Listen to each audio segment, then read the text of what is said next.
Mic check 1 2 1 2.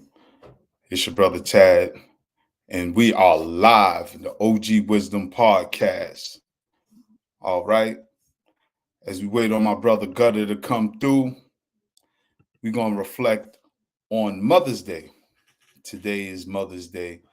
I think this is the first official OG Wisdom podcast that we are doing on Mother's Day. With both of us having lost our mothers, we're definitely gonna just talk about who they were, the men that they created us to be, and how their life lessons and things like that impacted us to make us the men that we are today.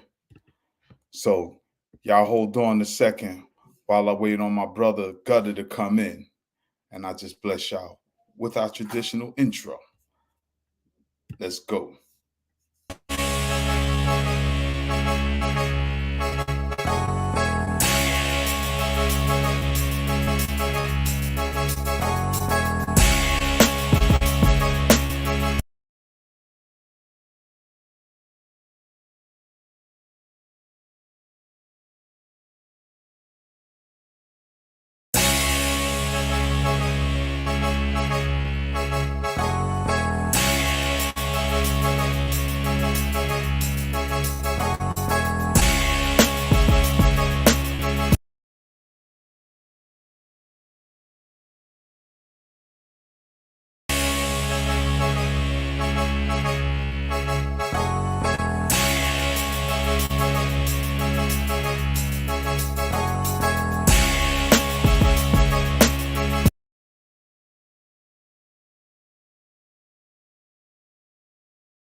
Y'all, it's your boy C-Gutta and Bro. What up, and what up?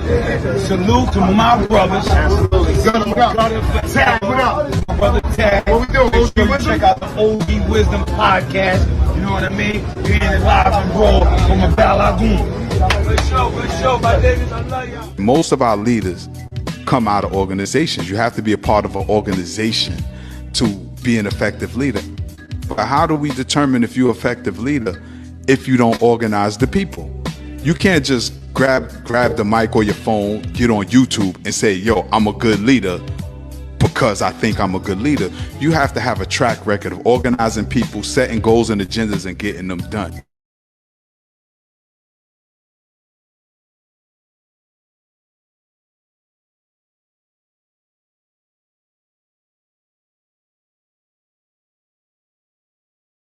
Get ready to tune in to my brother, my big brother, C-Gutta and Tad, new podcast, OG Wisdom. Better tune in to that. A lot of jewels, a lot of knowledge, a lot of lifestyle, a lot of street talk, a lot of hood tales, real stories. Check it out. OG Wisdom, Tad, C-Gutta.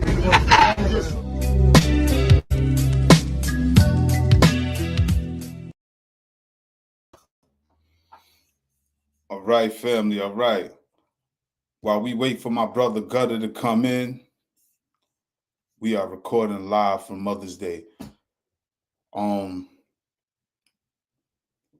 mother was a teenage mother. She transitioned a few years ago, but I'm gonna give y'all a little background. My mother had me when she was 16 years old. She was pregnant. At the time that she was pregnant, being a teenager and pregnant back in the 70s was frowned upon. My mother was 15 when she got pregnant with me.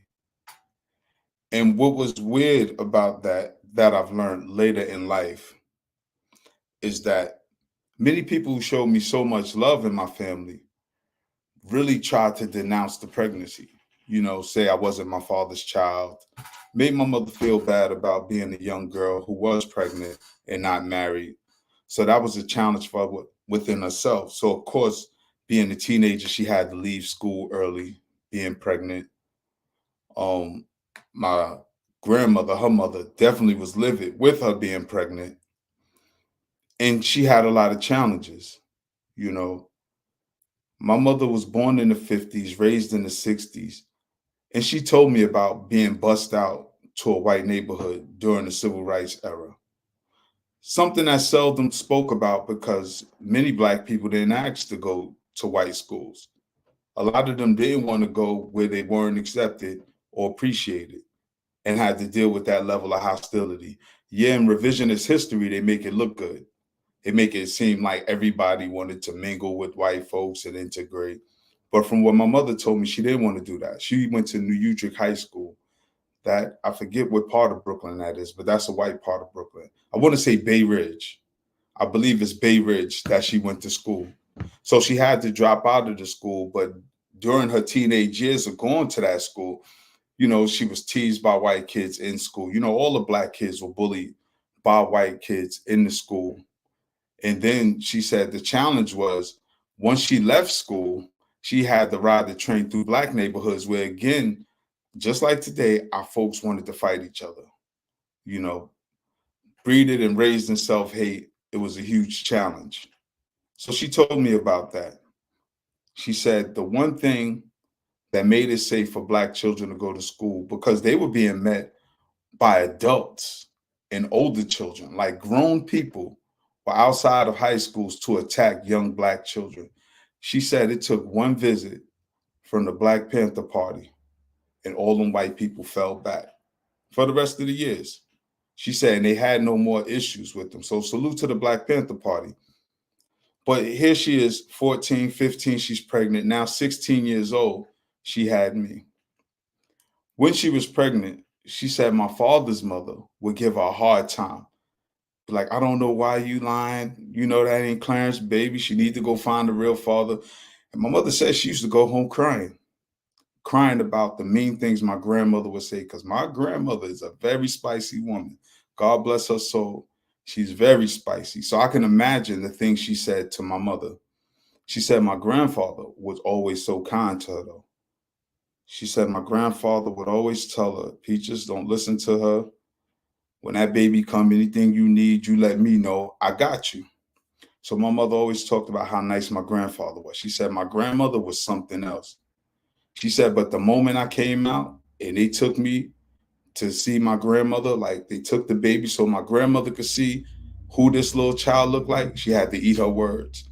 Now within the family, there's a joke that I'm grandma's favorite. But as I got older, when my mother told me the story, I understood why, because me and my grandmother always had a close relationship. And I guess part of that was the guilt of her denying me. Because once I came out, I looked just like my father and my uncles and my grandmother and everybody on my father's side of the family. But initially, I was denounced. I was, rejected. But that's during the pregnancy until my grandmother got to see me. And in that time, me growing up with my family, my father's family, I've always felt safe. But I didn't realize the challenges my mother had to face as a teenage mother. I mean, this is my third Mother's Day without my mother. And I'm so grateful for her. The life lessons that she taught me, the way she told me my life would go if I didn't follow her guidance and instruction. And the one thing she did was give me room to make my own mistakes. So now as she's raising me, I'm raised with love, but this is a young woman. I don't even realize that we're really poor, that we really don't have any money, because here I'm the child of a woman who hasn't graduated high school yet. And not only did she have me, but a year later, she had my brother. So now at 17, she got 2 children that she has to raise. Good thing I was raised in a village, because where I lived in my building, my family had 4 apartments, and there were 6 apartments in the building, but we had 4. There was my mother's apartment. Next door to her was my grandmother, which was her mother. Downstairs on the first floor was my great grandmother, which was my maternal grandmother's grandmother. And next door to her was my mother's eldest sister, my Aunt Honey. Those were the 4 apartments that we occupied in the building. I was told prior to me being born that my family actually had the whole building. We had 6 apartments in the building. So here I am, a young boy being raised by a teenage mother who's trying to give me the best guidance that she possibly can. But as a teenager, what do you really know? You know what I mean? So my grandmother was the backbone. And she also had the strength and support of her mother.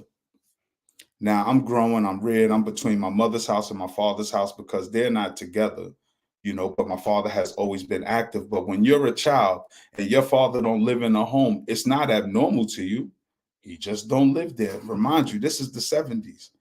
This is the welfare state when black women were incentivized to not be married or have a man in a home.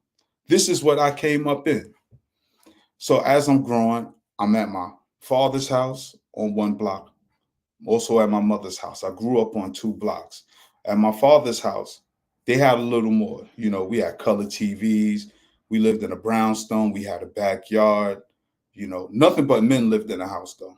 Nothing but men. My father, his father, and my father's brothers. My father got 6 brothers. A few of them have transitioned now. But I was raised around men. And one thing I can always say, being at my father's house, I always felt the love and support. My grandmother lived a couple of doors down because her and my grandfather were no longer together, but they lived on the same block. So me growing up, that wasn't weird. When you're a child and you're raised up in a family where people are separated, but they're working together, it don't seem weird to you because you see people working together. And that's what I came up in. So my grandmother was a no nonsense woman. She wasn't mean unless she didn't like you. Then she was very mean. Like she's the original Medea. But when she embraced you, she got your back and she ready to fight the world for you. And that's the Bernice. She was a very loving person to those that she did love. If she ain't like you, you knew she didn't like you because she let you know and gave you a lot of fever. So as I'm growing between 2 homes, I would be upset with my mother and call myself running away. And I would go think my father lived like 5 or 6 blocks away. So I would run away. And rather than go to my father's house, I go a couple of doors down to my grandmother's house, thinking that she's not going to look for me here. Kids, we come up with the craziest stuff. So I go to my grandmother's house, call myself hiding. My mother would come knock on the door. My grandmother would be like, Tad, is for you. I have to leave with my mother. Get a spanking on the way home for one, being disobedient, for two, running away like that's something to do. Like that was the cool thing to do. So those were some of the challenges I had coming up, managing my emotions, managing my feelings, sometimes trying to cause conflict between the elders and adults in the family. Because that's what in essence I was doing. I would run over to my father's house and talk about how my mother's being mean and she won't let me do this, that, and the third, kid stuff. And I would be sent home to my mother. And that was a little pattern I had. I think the third time I just stopped. I always go to my grandmother's house. My mother would always come get me. Then years went by, a lot of fighting, a lot of violence, particularly fighting in school. Then growing up to fight in the streets. But when I was fighting in school, my mother came to a point. Now I'm in public school. She got to the point she got tired of coming to the school for me fighting. So she would always send my father. My father got tired to the point he sent one of my uncles. Shout out to my Uncle Rock. He was always Johnny on the spot. They would come to the school, and some adult because they was tired of Tad's stuff. Though I was respectful in the house, I was wild outside the house. So I'm in public school at this time. It's PS 11 Brooklyn, always fighting. Then go to junior high school, 258. For everybody from Bed-Stuy, they know about the 8 ball. Went there in the 80s when Brooklyn was just crazy back then. And 258 was like a training ground for jail. I went to school with some of the toughest kids you could ever meet in your life. Grew up to be certified gangsters. Because you got to remember, this is the 80s now, Bed-Stuy, Brooklyn. We know that the Black community was ground zero for the crack epidemic, particularly in New York, because we had such easy access to it. So now I'm going to school with kids who parents may be on drugs, not getting proper supervision, not getting proper guidance. Because I don't know too many Black families that wasn't affected by the crack epidemic. Thank goodness my mother never succumbed to it, but other family members have succumbed to substance abuse. So now I'm in junior high school. I'm in a specialized program called SAM, Science, Arts, Math, and Music. I'm getting good grades. I remember one year I came home and my report card had a 90F on it. And my mother said, "How in the hell do you get a 90F?" I said, "The 90 was my grades and the F was my conduct." Because the one thing I was always told, I didn't have self control because people easily triggered me. So I'm getting good grades. It's time to go to high school. I applied for all the specialized high schools. I'm taking tests here and there and here and there. And my behavior is what pretty much held me back from a lot of schools. However, one school, one of the best schools, had me on the waiting list, High School on Design. So we're approaching the end of the school year and I get an acceptance letter. I'm accepted to High School of Art and Design. Very prestigious high school. A lot of big rappers went there. A lot of big media moguls and artists went to that school. I think Mobb Deep was there a year behind me. Play from Kid and Play went there. I went there with Sticky Fingers of Onyx. We were in the same grade. We had a couple of classes. Also, my sister Sonia Majette, who is she's big in the fashion world. She did a lot of iconic covers for Honey, Source, so many magazines that dealt with fashion.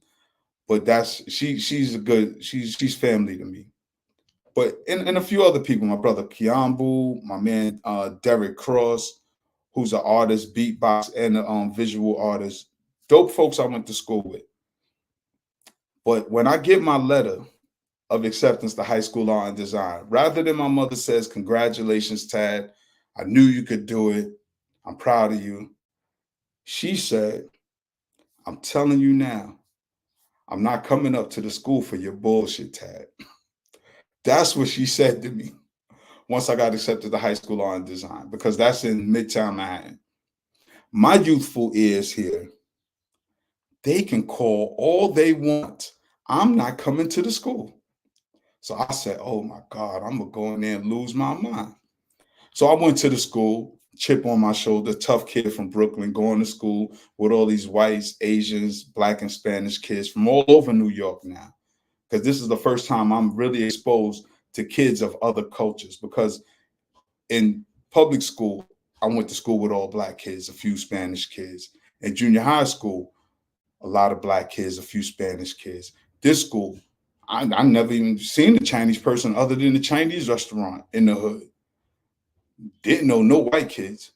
So I now I'm getting this experience of just coming of age. Cause now I gotta represent who I am, where I'm from. I'm from Brooklyn. My name Tad. I ain't never been no sucker. I've been a tough kid all my life. And what do tough kids do? They link up with other tough kids. So shout out to my brother James I God Morris, my man Kareem Bates, my man Alfredo Torres. We used to call him the Puerto Rican Mike Tyson. Built like Mike. Yes, this kid was built when we was little. He was built like a grown man, and we used to just cause havoc in art design. All of us was from Brooklyn, and I eventually get kicked out because, of course, you know they call my mother. She don't come, and I mind you, I'm 14 years old, going into 15, and she's telling me what life is going to look like for me. She said, "Yo, you can play all you want, but there's room in jail for you. I'm telling you now, Tad, there's room in jail for you." So here I got a cousin that lived in Charleston, South Carolina, my cousin Mushy. He's telling me that he's having problems adjusting because he was moved to South Carolina. He's in high school now, and kids are picking on him, bullying him. Me being slick, I want to go down south and fight. So I tell my mother, I said, Ma, can I get transferred to school down south? I said, I want to get a better education. I'm tired of getting in trouble here in New York. She said, "You know what, Tad? That's a good idea. I'll go down south. I'm ready to fight anybody messing with my cousin." I went to James Island High for a little while. And while I'm in the school, you know, nobody, like I G checked a few dudes and I G checked a few dudes. Peace, gutter. I G checked a few dudes and then everybody knew, yo, dude from New York is crazy. He with the smoke, all that. My cousin, we have a little family crisis down south. I'm ready to go back home. I'm ready to go back home. Write a letter to my mother and grandma. I don't like it down here. Can I please come back home? I come back home. I go back to few fights. I get kicked out. They like, you got to go to your zone school. My zone school was Sarah J. Hill in 1988 or 89. 88 to 89. They sent me to Sarah J, where you got LG dudes. And this was LG was wild. Shout out to the LG dudes, Big Fruit podcast over there, and all them LG dudes. That's when World was active. Nut from LG was active. Like everybody, Sleep, Portal, my man Wop, Butter, Peter Rab, God bless. It was like LG was wild in Sarah J. And they were one of the smaller projects because you still had Fort Greene up in there. You had Gowanus projects up in there. Mind you, this is the 80s. This is Brooklyn in the 80s. Everybody's out their mind. We was Fulton Street and Atlantic Terminals. We stuck together. And we was cool with LG dudes too. You know what I'm saying? Right. Dudes from Farragut was there. So we making our bones in school, and we got dudes who heavy hitters in there, dudes around the school, but it was almost like jail. Dudes was fighting every other day, and there was two buildings. You had the main building in the West Wing. So to go to another class, sometimes you had to walk out your building.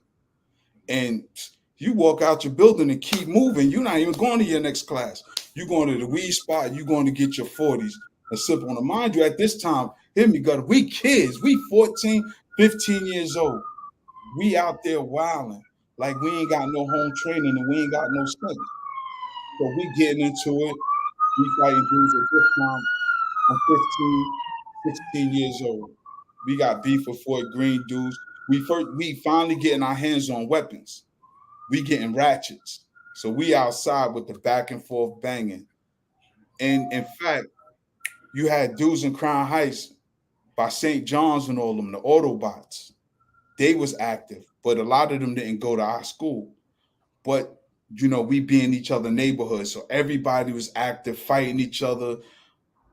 They had like Fort Greene dudes had a lot of hammers because they was Decepticons. They had literal hammers. Crown Heights dudes had a lot of razors and knives. We was the Raiders on Fulton and Terminals. We had them blicky bong bongs. And then other groups started getting their hands on us, so it started coming back and forth. Meanwhile, gutter, back then, this is the cut card time. So all the homies, everybody trying to beat the mailman home to get the cut card. So our parents don't know that we not going to school. What color was it? Orange? Say it again. What color was they? Orange? Ours was white. Yellow. Ours was white. In Brooklyn, we had the white ones. No, because I used to get cut cards at the crib. I think different schools had different colors. Yeah, because I went to Prospect Heights. I got a, like, when I first, because I came back to New York from Mississippi, so I spent all my public school, junior high school in Mississippi. Like public school, like first to the third grade, I was in Mound Bayou. I don't remember the name of the school, but I just remember. I know the high school is Mound Bayou High School, but I don't remember the elementary school. Then I went to Rosa Fort in Tunica, Mississippi. So when you came, you was in high school? Yeah, when I came back, I was in high school already. Yeah. And see, look, this is when we always get ready to leave school because we was getting the cut cards. Let me tell you what happened. Through all the midst of all this back and forth with the Autobots, because we eventually got cool with the Autobots early before we reconciled the beef with Fort Greene dudes. Right? So with dudes like St. John's, Lincoln, shout out to Gorilla and all them dudes, my man Mike Jones up on St. John's, we all end up getting cool real fast anyway, because Ahmed was related to one of the generals over there, my man Billy. You had Billy. Billy was very active. I forget what his son name is. His son rap too. His son rap. They was from St. John's and Lincoln, all up there by Eastern Parkway. But like Lincoln and what? Like Washington Washington, Clawson, Vanderbilt, Franklin. No, like you got to remember when I You was first right came there. up here, I was staying on Lincoln between Clawson and Franklin, my grandmother's house. Right. Yes. All them do. And you see, those are bigger blocks. And remember back then, they was deep out there. Yeah, because you got to think about it. All them little side blocks is they're gonna claim Franklin Avenue, F.A. route. Yeah, they Back did. in the day, like when we was all little, and like it was mad, like it was mad kids are like around the same ages too. It just seemed like it's like easily 40, 50 kids in the 2-block area. You know what I'm saying? They're all of the same age range. So we used to Now be imagine super having beef with all of them. No, we like it used to be crazy because it wasn't like that down our way, like it was in Crown Heights. Right, exactly. Like in Crown Heights, because had numbers. They had I stopped being over there once I caught my case and started coming to the stop. You know what I'm saying? Because people down the way only knew me for playing ball. They didn't know me for other shit until probably like 88. Then they knew I was like, oh shit, this little dude. Yeah, that's when I knew you was like, oh shit, 87, 88. You know what I'm saying? In But fact, I had just came home in 88 too. I had got locked up. I was on Rikers Island. So, you know, that too. Like people ain't really know. Cause I had the thing. I had went, my mom sent me back down south. I went to Piney Woods. It's like 20 minutes from Jackson. Now that's a high school. It's an all black school. It's an all black, but it's high school though, right? You stayed there. From elementary, yeah. Oh. It's like a Christian joint. Huh? It's a boarding school. Yeah, it's a boarding school. So all black boarding school. It was open like the early 1900s. It's a historic joint too. You know, like I told you about like we discussed my background. So, you know, my mom's made sure she sent me there. You know what I'm saying? And she tricked me. You know what I mean? Because I was getting in trouble up here. You know what I mean? So unlike how you end up going down south, my mom tricked me. She was like, "Oh, it'll be nice. It's a nice campus. Boom, boom, boom, boom, boom. You can concentrate on basketball and boom, because you know I was. Pretty you know much like they did DMX. Like yo, you gonna go to this nice school? Pretty much like they did DMX. You gonna go to this nice school and then you just stay in there.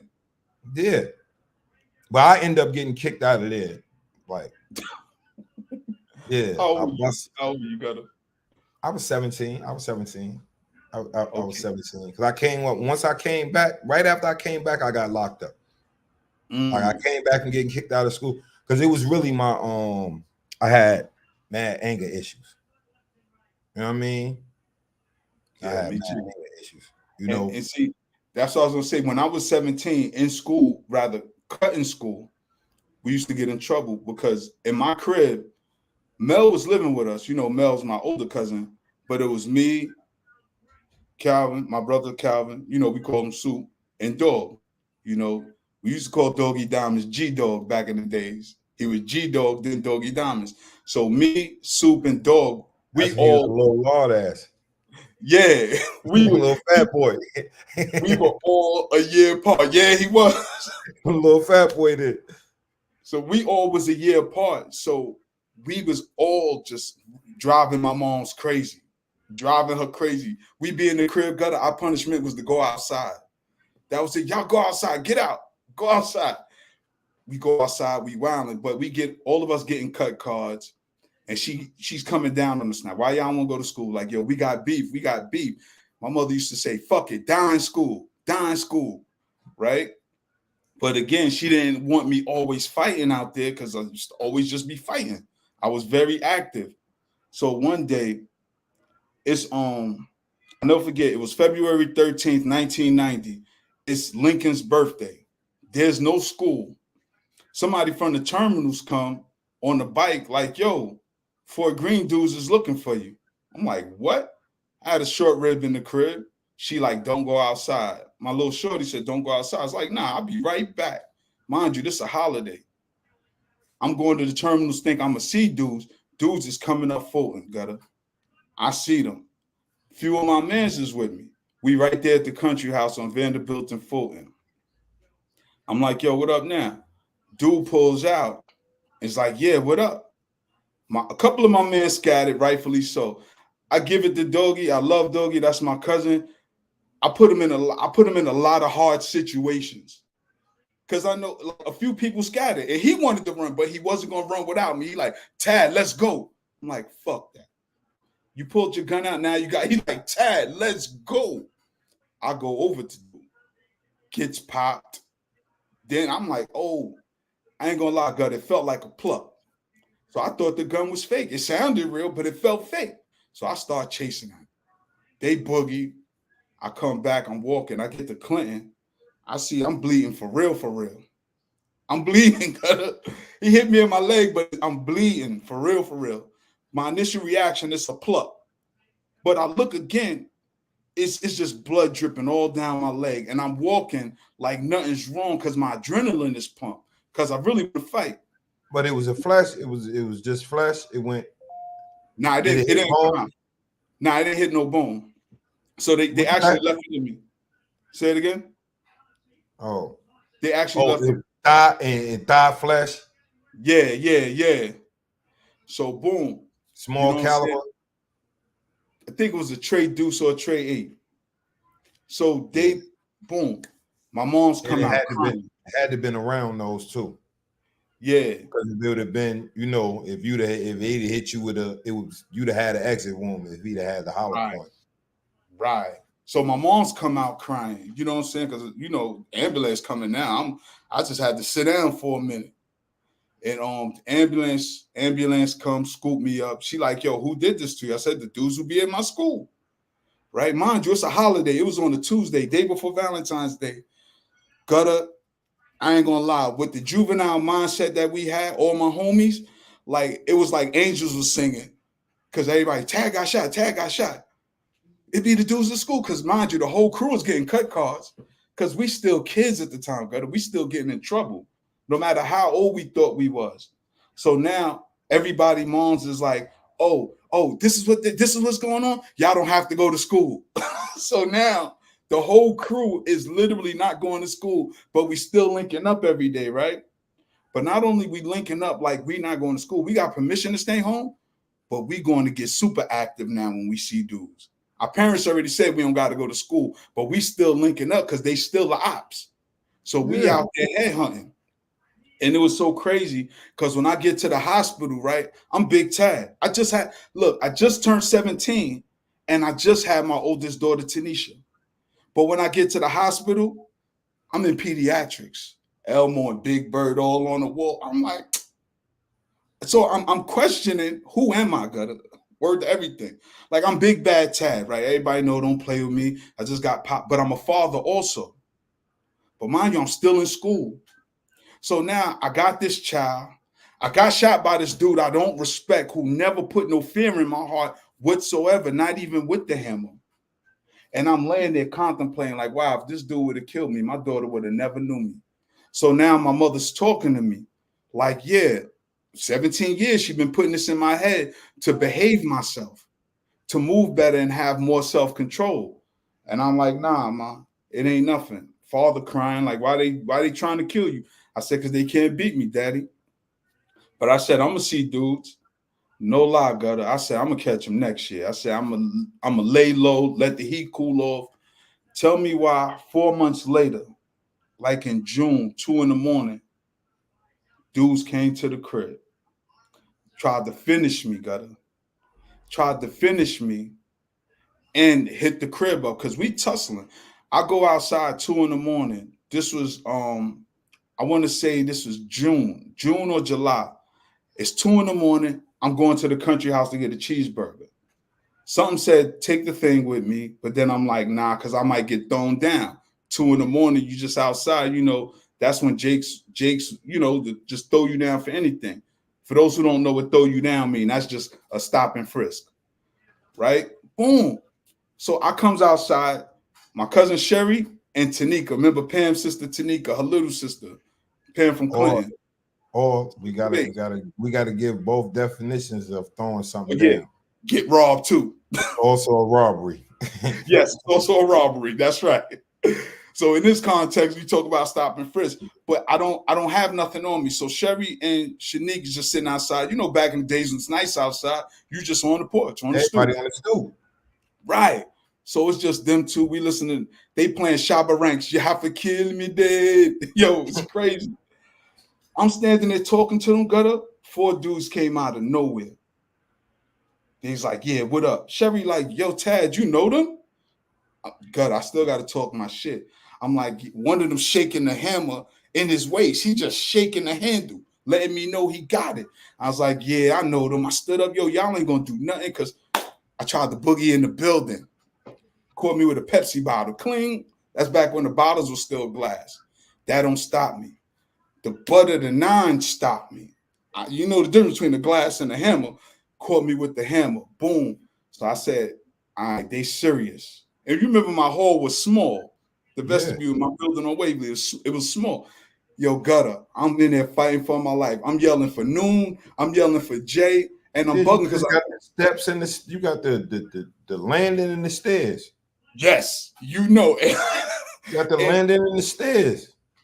And I let me tell you, they tussling. We tussling there. We tussling. I got 4 dudes on me, and they got a hammer. He just smacked me upside the head with it. I'm calling for Noon and Jay, and I don't know why, but I know they out of town. They wasn't even in the building. They was nowhere around. I'm like, yo, Noon, yo, Jay, yo. I'm just fighting for my life. One of them like hit him. I got one by the throat, the other by the wrist. Like I had his throat and his hammer. Grab that wrist with the hammer. I'm boom, booms, man. Like shoot me. Like I can't. He passed it to his man. I backed up the stairs with him. Got to the top, kicked him down. Word up, it sound like some Clint Eastwood, but this word to my mom, God bless her soul. That's all you can do. They started hitting at the door. Boom, boom, boom. Hit the wall and all that. My mother jumped up. What's that? Said they trying to kill me. Mind you, I just got popped a few months ago. And I ran back outside. She like, where you going? I'm like, yo, Sherry's still out there. You hear Sherry scream? They threw 2 at her. Word to everything. God bless Sherry. She didn't pass in that situation. You know what I'm saying? But they threw a couple shots at her.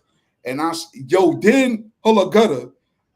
God bless Sherry. I wish she was here to corroborate the story because she and I used to laugh at this story because she was literally there. She remember they took my grandmother radio that Sherry was listening to Shabba Ranks on and smashed it. Not only that, they broke my grandmother radio. Snatched the radio and just smashed that shit. How petty can you be? Like y'all already pistol with me, shot my crib, popped in my cousin. Then you're gonna break my grandmother's radio. Like what part of the game was that? But that happened. We call it. You know what it was? Yeah. That's just like you ever fought with somebody, right? And you had a fight with somebody, and then one of they people, like you done whooped him or something, you done had to fight with him or whatever, whether you whooped them or y'all had an even fight, and then you walking away and one of his people right there and you snuffed them too. Yep. That's how that goes. Yeah, that's how that goes. Yeah, fuck you too. Yeah, you with all of y'all. Yo, that's what that was. That is a fact. And you know, I'm thankful that I could laugh at it now. Because the pain that was in my mother and my pop's face, because I don't know how my father found out, but because he didn't live with us, but he got there in no time. You know what I'm saying? And my mother was like, tell the cops who did it. And I was like, nah. I said, I'm gonna handle this myself. She's like, no, you're not. I said, look, they shot me, they didn't do nothing about it. Because when I got popped, they was like, since the bullet's still in my leg, and they found multiple hammers out there. Because you know, a couple of my mans came out there with the things when they heard dudes was looking. Now they tried to put you on the investigation, like as if you had a gun as well. Exactly, all that. Because they's like, we found too many weapons out there. Because I think they found 3 or 4. They found 3 or 4 hammers out there. You know, so this was the stuff I was putting my moms through at 17. Because by 19, I had moved out the crib. By 18, I got a job and started settling down. 19, I got my own crib, I had a little whip. It was crazy because my own crib was in my building, so that was beautiful. I didn't even have to switch hoods. Landlord was like, one of the apartments is empty, because I was telling him I was looking for an apartment. He's like, well, our neighbor named Martha, like, yo, she get ready to move. If you want that apartment, you can have it. It's like, definitely. Because my landlord watched me come up. Say it again. You came up. Yeah, yo, got a 3-bedroom for $518 a month. You can't rent a bed for that right now. And Mel came to me like, yo, Tad, what you gonna do with them rooms? And what year was that? 1992. All right, 92. And when I got the apartment. Look, a 1-bedroom was 600 then. Exactly. Yeah. The landlord knew me. I mean, he knew my whole saying? Because a studio was 400. Yeah. I remember, you know what I'm saying? I remember because I had it. I had to pay my bills. Now a studio like 3 bands. Well, depends on where you at. Yeah, because it might be a little more. But my mom, she came, after all that, she came out and she used to just tell me, she used to have conversations with me, because she's been giving me these conversations since I was a child. 18, 19, turned all the way up. I was a little more reserved. So everything I was doing went under the radar. But at this time, my mother already knew who I was. Because, of course, with all that activity, I returned the favor on everybody. You know what I'm saying? Like, yo, nothing, you're not going to disrespect me. You're not going to do anything to me, and it's not going to go unchallenged or checked. And I just, that's when I start getting my stripes. You know what I'm saying? Like, even the ops started respecting me because I was spinning the block like the garbage man, spinning the block. Every time you see me, one time we was in Times Square. This was 1990. We was on the Deuce. Me, Dog, Blacko, Soup, my man Mondes, and my man La, God bless. We saw the ops. They was deep too. But we gripped up, chased everybody down. And I'm gonna end this story because I want you to definitely get in here. But what was so funny about this story, and it relates to my mother, every time something went crazy, my brother used to be like, yo, I'm telling mommy. We go to the Deuce. This is August of 90. We go to the Deuce. We got Noonhammer out there, though. Blacko sneaks Noonhammer out. Because, Noon Blacko older brother. Noon sneaks Blacko out. So we ain't supposed to have it. We go to Times Squares. We going to see Young Guns 2 for Soup and Live birthday. I had already came back from down south because they sent me down south with all the activity. They was like, yeah, Tag got to get out of here for a little while. We go to the Deuce. We see some dudes wilding, right? We behind them better. Dudes is walking super deep. This is part of my development of how I started dating women. Because it's like 40 dudes walking. So it's 8 of us. We like, yo, let's fall back because these dudes out here wilding. They smacking everybody and everything. You know how it was back in the days. We see a dude with his girl, Gutter. He pulls her out the way, so dudes can walk past. He huddles on her in the corner. Tell me why dudes start groping his shorty. As a man, you got to say something. And because he says something, they smacked him up while he was with his girl. I said, I'm never going on a date without protection. And I ain't talking about condoms. They smacked him up while he was with his girl. I felt bad for dude, but they kept it moving. We get to the movie theater. We chilling. Remember, in the movie, you didn't have to go in during showtime. You could walk in the middle of the movie as long as you got your ticket, and you can stay as long as you want. We walk in the middle of the movie. We watching. Boom, boom, boom. All right, the movie's starting over. Here these dudes come. Same dudes, but you can't see them. It's dark. This is Times Squares when they had the balconies. Remember, you could go upstairs. Yeah. We upstairs. We chilling. They downstairs and upstairs got us surrounded. They making mad noise. Yeah. So I told dudes, I said, yo, anybody say anything, y'all run because I'm a pop. So I'm telling y'all now, we not even gonna argue with nobody. So we watched the part we seen. I was like, yo, y'all ready? They like, yeah, we out. We don't see no faces, Gutter. We go to McDonald's, get us something to eat. We go to the train station. We down there chilling. My brother see his ex-shorty. He starts a ruckus with her and her date. And I'm like, Soup, leave it alone. while I'm talking to my brother ex-girl and her date, like, here come the dudes. But Gutter, now I see the light. You can see everybody's face. Because the first time we saw them, we behind them. Second time was in the movie theater. Third time, they coming down the stairs deep. They making mad noise. But I'm making out faces. And I'm looking. I'm like, that's the dude. We used to call him Big Man. Like, yo, that's the dude who shot my crib up. I said, Blacko, gimme. Black said, what up? I said, there go Big Man right there. They saw Blacko pass it. I started chasing them down in Times Square, Gutter. They boogieing, right? I'm chasing them. Civilians is jumping out the way because they falling off the tracks and everything. Times Square, Gutter, I forget. NYPD is right upstairs. So here they come. I'm chasing the dudes. Jake started chasing me. Word to my mother, Gutter, I hit the tracks. The E train was coming in. I'll never forget. I jumped in front of the E train and boogied through the tunnels. And I didn't want to lead a hammer because I'm like, yo, Noon is going to duff up. I said, yo, we lose this dude's hammer because he don't even know we got it. I said, if we lose this hammer, Noon going to beat us all down. So I boogied through the tunnel, come out on 34th Street or 23rd. I don't even remember how far I took the tunnel. But I'm away from Dog, Soup, Line, all of them. I boogie because I'm the only one dirty.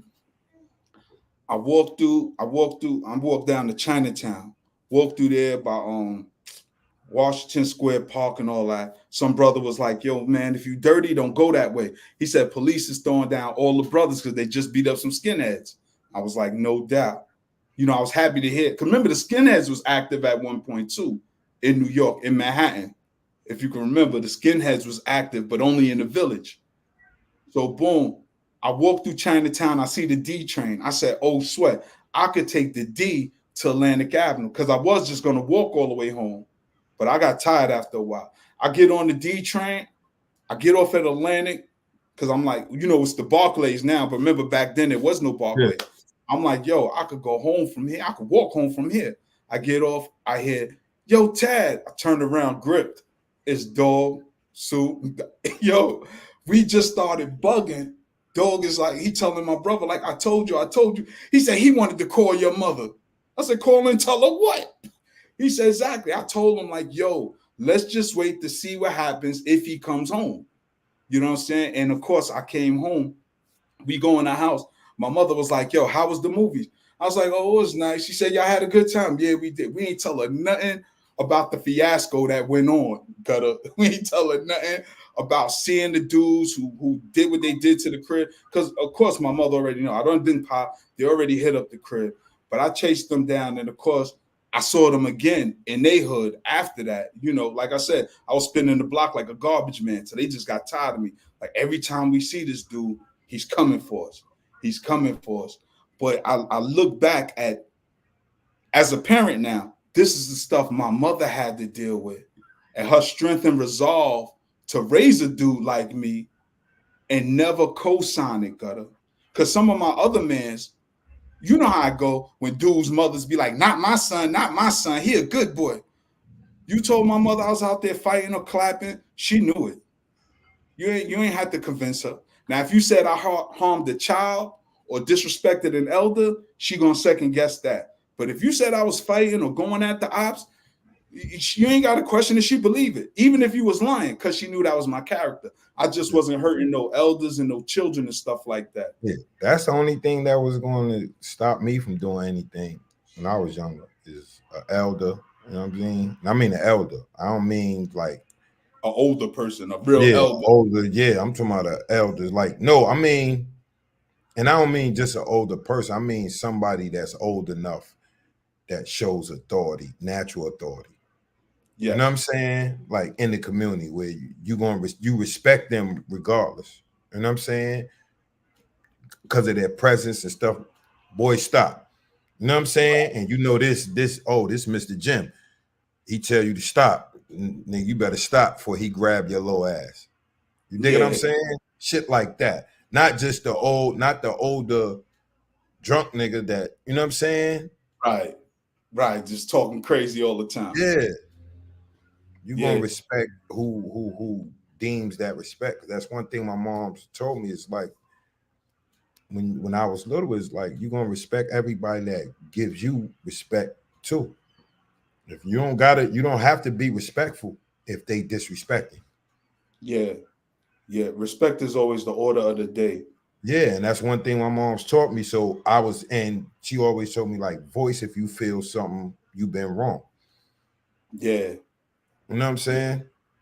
Yeah. So That's you crazy. know, like my mom's impact was like my mom's shit. My mom's was a warrior, my man, for real. Yeah. What's some of the Nah, most valuable bro, lessons? I'm at work the other day, and this is what's crazy. I'm at work the other day, so we canvassing the neighborhood, and I'm like, yo, we see somebody with a dog. So I'm like, yo, I just thought about some shit when we was living in Tunica. Dude had a Doberman Pinscher, one of the, but the red ones. Oh yeah, yeah. So boom, this like we didn't really know how the dog act, but we just know how Doberman Pinschers act You in know in the our vision. experience, in our experiences living. You know what I'm saying? So, but the dog was a happy-go-lucky dog. You know what I'm saying? But we didn't know that.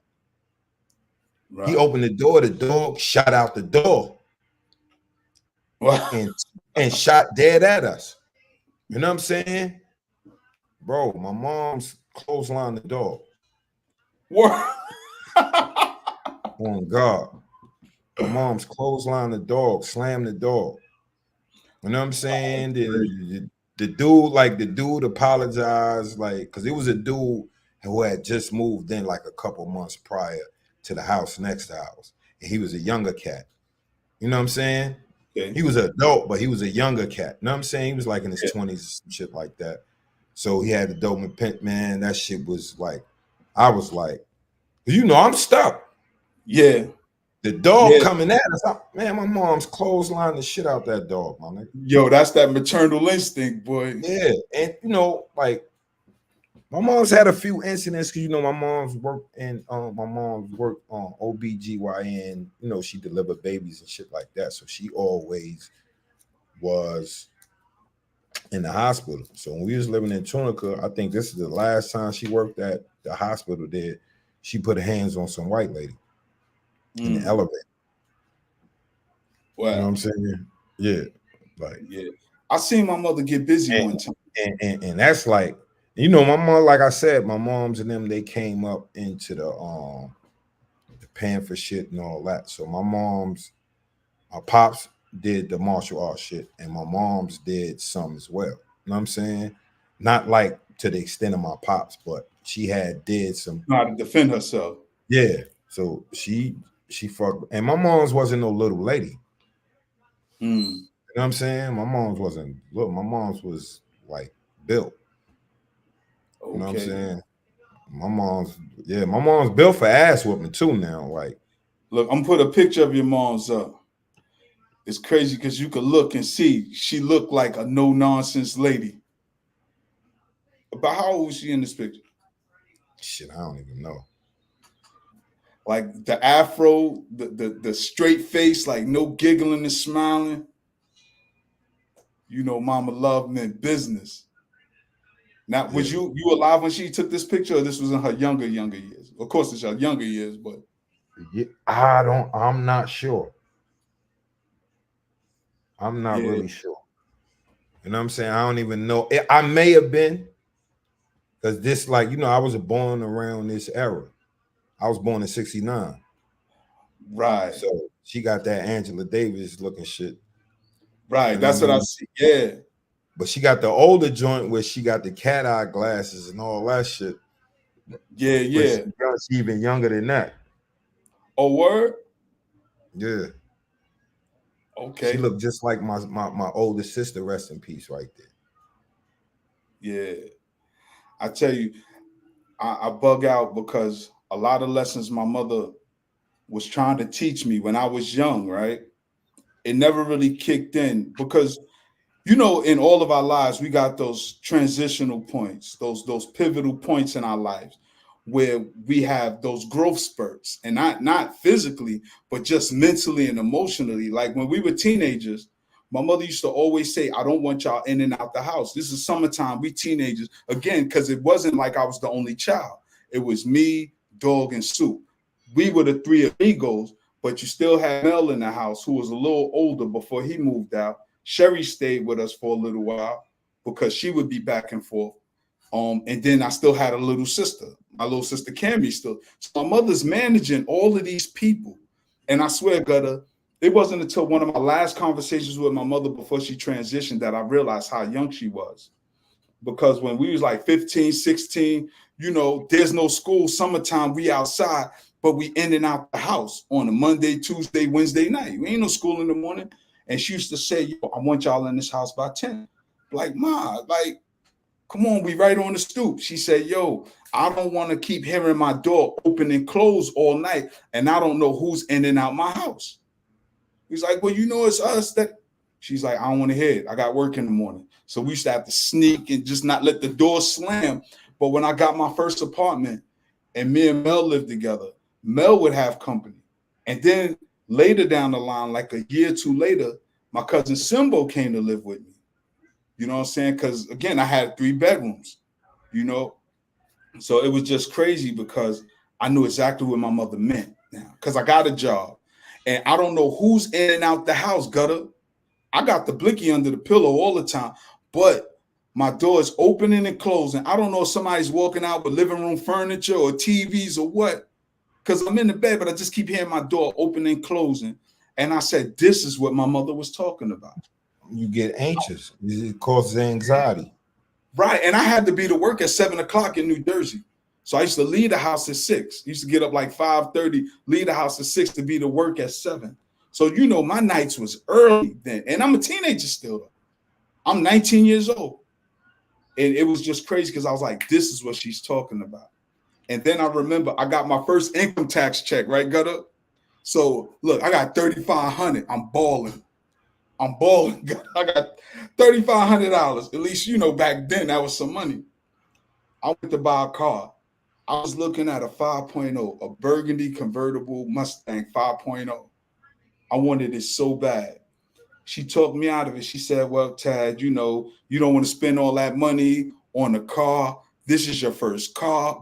Just giving me mother's wisdom. And part of me is like, Ma, why you hating on me? Like, I got the money. Let me just get it. So she's talking me out of it. We in Queens at Atlantic Avenue. There was a auction joint over there. But remember, you could just buy straight out, buy the van. I know what you're talking about. Exactly. So I'm over there. I'm touching the car, Gut. I'm rubbing my hands on it like this look nice. I'm gonna be shitting on the hood. That was the spot back in the days. Yeah, like, especially for young dudes is trying to look like they doing a little something. Yeah, you getting a little. Yeah, that was the thing. Either that or you getting a tag joint.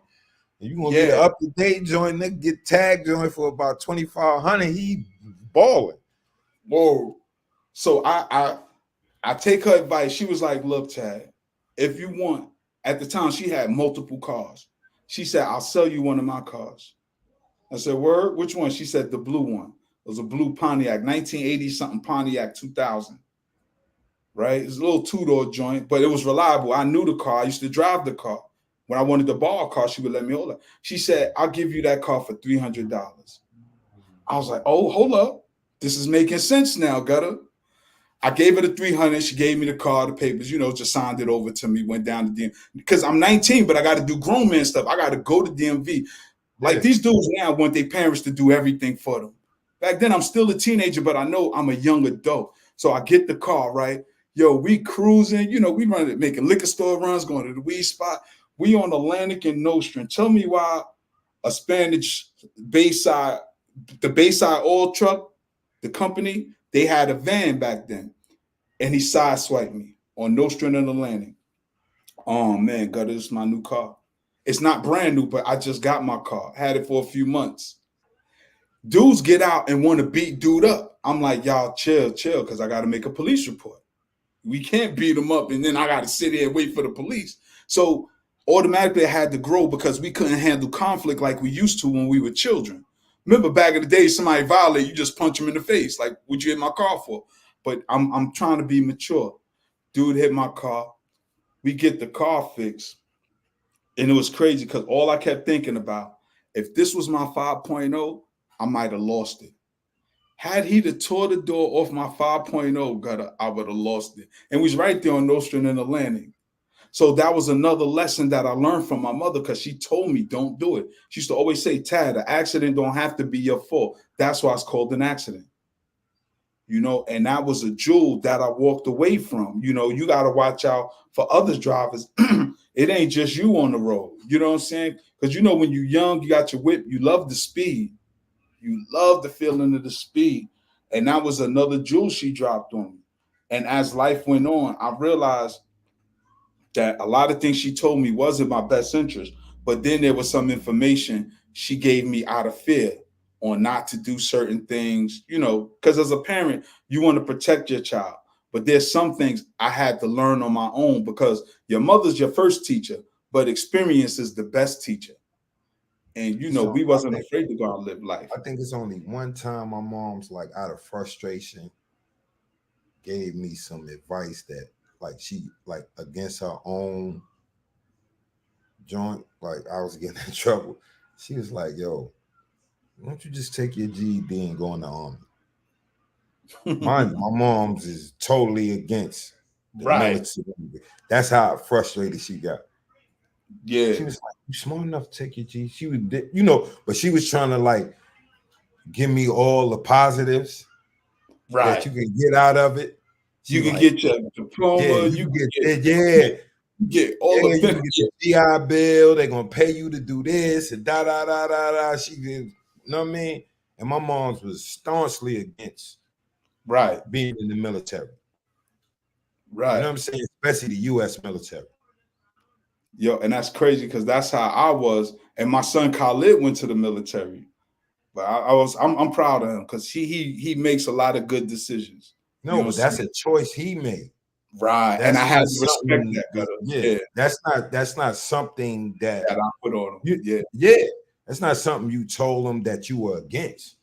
Like, you ain't try to convince, like, and that was the only, and that was out of frustration. That was like, you know, and my mom was sick at the time, you know, because I lost my mom at 19.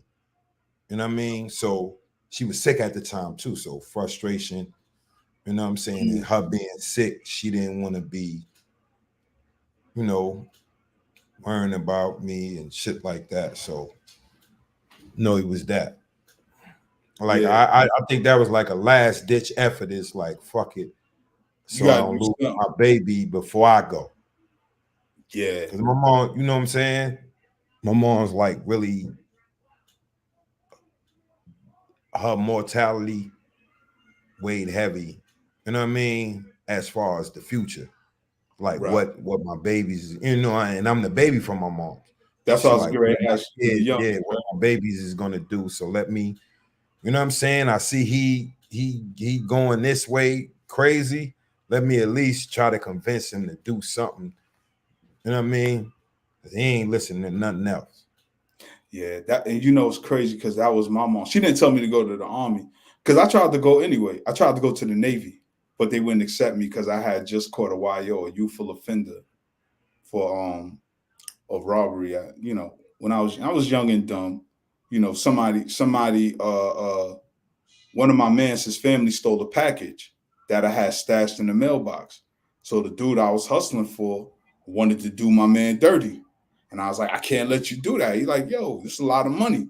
I said, yo, I'll work it off. He's like, nah. He said, I don't want you to have to do that. They got to pay. I was like, yo, I'll dig a pocket or something. I went, and remember, I went up to Lafayette Avenue, because, you know, back then, that's where only these people lived on Lafayette, up there by the nice area. You talking about, about Pratt. Yep, all up in that area. So, you know, caught the lick and got jammed up, you know. Yeah. And you can call them cave roaches. Yeah. So my mom's, right? I love my mom's, because I tell you, Gutter, when I was a kid, I didn't understand my mother's tough love. So they was gonna let me go home to her. You know what I'm saying? So they was like, what do you want us to do? Her and my pop standing there. She looked me dead in my face and said, fuck it, keep him. My pops was like, what? She said, Frog, I told him. I told him, and it really dawned on me. I was 18 at the time, that this is part of the manhood training. Mama can't bail you out of everything. She said, I told you before. Because she always told me, it's room for me in jail. She used to always tell me that. It's room for you in jail. It's room for you in jail. When I became an adult, right? I was probably in my late 30s, early 40s. And I asked her, I said, Ma, how did you do it with me? I said, because yo, my kids are not a piece of as bad as I was. Like my kids, they don't be getting into nothing. Like they good kids. Like they ain't no suckers, but they not they not like how I was. Only if they get mad, they ready to fight. And it's See, enough of them to fight together. this But this is let the me thing. tell you real quick, Gutter. She said, when a mother has a son like you, she buries him twice. She said, once in her mind and once in real life. She said, Tad, I was just waiting for that phone call for you. I was just waiting on that phone call any day that I was out of here. Word. And I was like, damn. Because me as a parent, I can't imagine raising another me. So I always had a newfound respect for her, even though I always respected my mother, always had a newfound respect for her because, like I said, dudes came to the crib with the drama. It wasn't just outside no more. They came to the house. And that pretty much put everybody in jeopardy. But when you young and you dumb and you so self-centered, you think everything revolves around you and your family is supposed to pick up the pieces that you leave all over the place. But you was getting ready to say something, Gutter? Is they didn't grow up in the environment we grew up in. We grew up in the heart of the crack era. That's a fact. So it's like that's why I tell a lot of the younger people, it's like it's not that older dudes be looking at them like as if they wouldn't have did certain things. It's because when they hear older people, it's like, yo, y'all wouldn't have been able to do this at this time. It's because we understand this era is nothing like that era. Right. You know what I Right. mean? It's like it's bad now, but it's only bad in relation is people more people are able to see how bad it is. Yeah. You understand what I'm saying? You're able it's more it's viewed more on camera. We have better technology, so people be able to see it more in a broader sense. But at our time, they wasn't even in the little pieces they were seeing. It was overwhelming. Like Yeah. I give a perfect example, bro. My mom's is at home one day, and this is like we did some shit we did like months ago. But they got a joint. They had a joint on PBS about some shit they call wilding. When we was running in stores, Right. snatching clothes and shit like that. Had this on PBS. My mom's walked on PBS on the camera. I know it's me. Mm. You know what I'm saying? Because I know it. I'm like, oh shit, that's when we ran in this Right. store. Blah blah blah. You know what I'm saying? I'm seeing what I had on. You know what I'm saying? My mom's can't really tell. You know what I'm saying? Unless she really is, you know what I mean? She's just Right. watching like, and it's like I was the the at the time I wasn't doing too good in school because I was cut. Blah blah blah blah blah. You know what I mean? This is like probably I'm in the 11th grade by now. You know what I'm saying? And it's right before I get locked up. So my moms don't really know the extent of what I'm doing. She know I'm Right. getting in fights and stuff at school, but she don't know nothing about me robbing and Right. doing Because she's thinking nothing. about the fights of her era, just two dudes not getting along.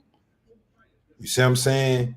And Yeah. she was like, wow, like she's asking if I'm safe at school. Like, how is but she know I got a bad temper, so she's trying to like talk to me is like, I hope you not letting stuff like this trigger your temper, and I know how you are. Not knowing that you're doing this stuff. Yeah. When doing this stuff. You Okay. understand what I'm saying? Yeah. So, but now it's like nobody can escape anything now. If a little kid, if a 3-year-old does something bad, he's on camera. Yeah. You see what I'm saying? So now the perception is that they even worse when that's not really the case. Right. We just see it more. We see it more. Right. Because back then you just had to be there to witness it. There was no cameras. So All if right, you wasn't there, you ain't see it. example. If you ask dudes my age, I say from my age to around,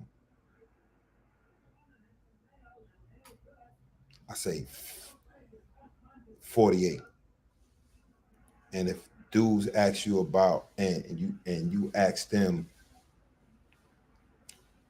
they would have to, if they wasn't there, they heard about the thing with the Alley Square Mall when dudes hit the window there Right. on Right. Halloween.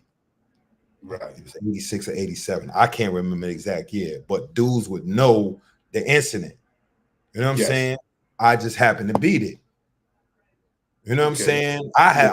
We was there from fucking Franklin Avenue when dudes start walking deep down to Albert Square Mall. And if people would have seen the amount of dudes, right, on any given day, if they'd have seen the amount of teenagers, especially Halloween, New Year's, like in especially from Brooklyn. Yeah. Like it's all over the city, but we got first of all, we got the biggest population. So that's what people have to understand. People don't realize that we got the biggest population. So it's more niggas from Brooklyn than anywhere. No matter what other borough you in, it's more dudes. And everybody know everybody. We have a bigger population. So when dudes say, yeah, Brooklyn dudes is everywhere, yeah, it's more Brooklyn dudes. You understand what I'm saying? So say you get, and then you get areas where one dude might be cool with a dude that's a moving shaker and he got a big following in his neighborhood. And they get together. So you might have Brownsville and the Star and Crown Heights, all these dudes together. That's well over 200-300 people. Real quick. Easy. Real quick. So just if somebody just would just picture that and we're doing what we want. If we run in the store, they not stopping us from doing nothing. And if the police snatch you, that's what it is. Yeah. You better be able to run. You know what I'm saying? Once we start breaking, tearing shit down, you better be able to run and get to the trains or whatever. So it's pandemonium. Yeah. That's what the kids don't really get. It's like you see little visions of that, but it's recorded now in certain areas, but they don't understand the magnitude how that without cameras. And people can get like any event that was going down. It was an opportunity for people that didn't have to take from the corporate interests, because that's who basically we was taking from. We running in, bro. We running in. It's the same thing like when dudes running in Chanel and all that. We were kids. We was doing the same thing, bro. Yeah. He was running in Tommy Hilfiger, the Coca-Cola store, the Aka Joe store, the Benetton, any joint, bro. A&S. So like, I want to say, dudes, and when we were doing the stuff, and I'm not gonna say me, you know what I'm saying in particular. I'm just talking about the generation when we was doing that. I think we was the responsible for the buzzing doors. Yeah, yeah. Because they didn't have buzzing doors. Couldn't just come in. Right, because they ain't have buzzing doors. Bust you in. Right. You know what I mean? Just for all the dudes that was in that era that was running in stores. And I just played a minuscule part. You know what I mean? Right, because it was a culture actually. It was actually a culture because you could go to your man, so like you said, you could be from the Star, know somebody in Brownsville, and they doing the same thing you doing. And I think that's how everybody ended up moving to Midtown. Because remember, no, but that was the thing. Midtown was the thing. It's like people don't realize we weren't really going. You had until the crack era. Mostly everybody was going to the city and where the real money was. Taking stuff from the oppressed. More people. the oppressor. Yeah. You know what I'm Yeah. saying? Not, you know, and not on the broad scale. You know what I'm saying? Because the individuals, like the stores we robbed, definitely are part of the oppressive society. But the individuals we took something from, they might not have necessarily been, you know what I'm saying? But you Right. fit in that category, you part of that, you part of that. And And that sometimes that the was that was meaning from that was from one people doing without and wanting to have something better. You know what I'm saying? Not having right. Because you know and what's funny? Yeah. and angst, the racial angst, and we had a joint where a lot of people. You got to remember, this is the time when the nation of gods and earths was strong and stuff like that. So it was like almost like we thought we was making a mark. You know, in your mouth, are we gonna take from these crackers? You know what I'm saying? That Yeah. was a lot of the dudes' mentality. It was like, even though you're doing criminal acts, you thinking it's like some revolutionary shit as well. Yeah. You know Yeah. what I mean? And I was gonna say, Gutter, because it was the opulence that they always showed us. Because back in this time, remember they have Robin Leach and the lifestyles of the rich and famous came on Oh, every what? day. So they showing us all these white people with big mansions and swimming pools, and we're in the projects or You got to tenements, and remember parents doing the what was best they can. what was the biggest joints that we saw? The nigga Trump. Yeah, Remember yeah, they showed his crib. word, That's how yeah, he ended up in a lot of raps because yeah. through lifestyles of the rich and famous. Like, The Poconos commercial, like all that shit, yeah, like the hotels, the Wilfred Plaza. Remember, they had all of these commercials showing us, reminding us we ain't got nothing. That's all they was doing. So like, oh word, all this money is there. All right, that's where we going. That's where we going. And I've learned to appreciate the struggle because, again, because this is a celebration of our mothers. Because these are the things we saw, and these are, how can I say this? Because our mothers did the best they could, given yeah. how And society was. these are the things. And it's not. I'm gonna give it to you like this. It's not necessarily that my mother couldn't afford it, but my mom taught me from early. It's like, yo, like that doesn't mean you're somebody. You know what I'm saying? And you know, when I was little, nigga, Sears and Roebuck shit and all that, we was getting all the what do you call it? What would we like the generics? We getting all the Yeah, generic brands. We can, right. you know what I'm saying? Sears and Roebuck shit from J.C. Penney. You know what I'm Yeah, saying? You getting where you got the just the blank back pocket. yeah. You got jeans with the blank pocket and shit. Rustlers. Word, yo, you took it back with that. Yo, because yo, I remember. Then Mom Duke is going to the stores that got the slightly irregular. Yeah, Yeah. but we don't know. We You just didn't gotta know have the what that name. meant at the time. You Right. know what I'm saying? And then once we got older, we learned is like, oh, this is the shit that they fuck up with on the sewing machine. So this is really like shit they done fucked up with. Yeah, they go. But as long as you got the name on it, you official now. Yeah. As long as you got that name on it, you official. Yeah. Oh So man, that was one of the things my mom's always instilled in me. It was like, yo, it's that don't even make though you a I person, right? always been into dressing and stuff like that, but my mom taught me how to style myself um without having the stuff that I wanted. Right. Because You know what clean I'm and saying? neat is always the way to go. But Clean and neat. it's not it's also how you style. Like you styling That's what it, I'm I'm saying. still gonna make it look good. Like you got your shit might cost more than mine, but I look better in mine than you look in yours. Right. Yeah. My last pair of sneakers my mother ever bought me was a pair of Ewans back in 90.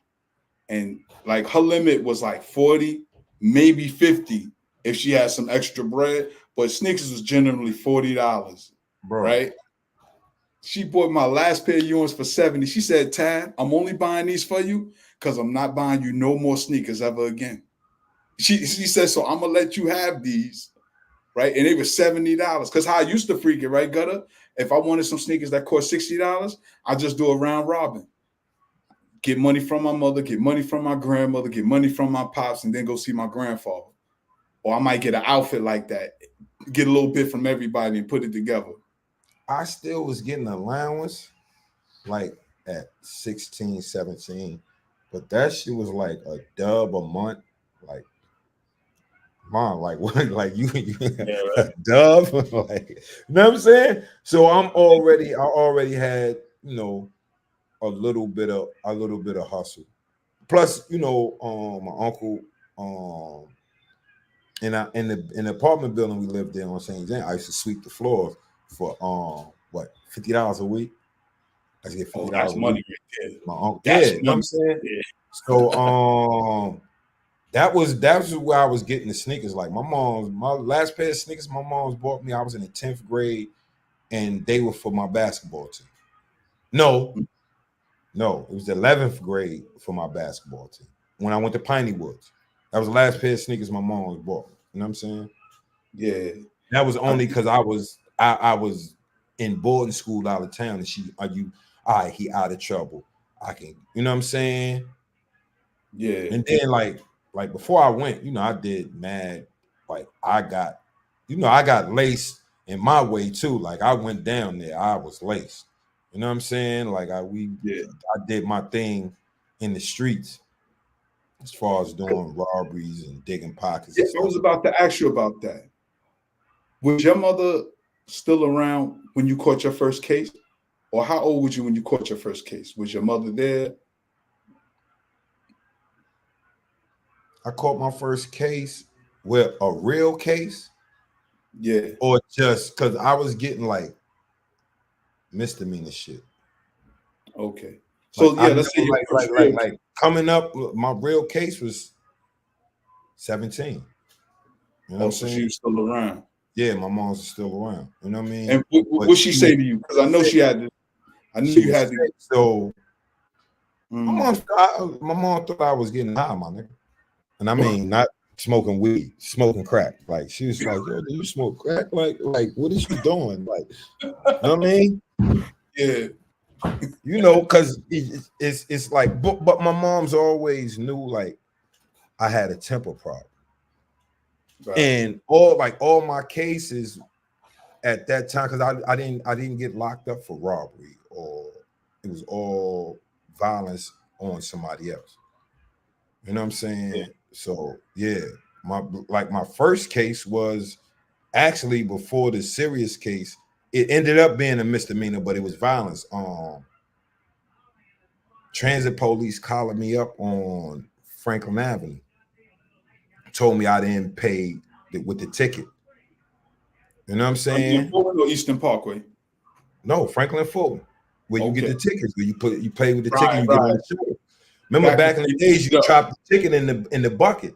Yeah. So I come up, I dropped my ticket, but he said I didn't drop my ticket. I said that, so I'm puffing, I'm getting tight. They grab me around my collar.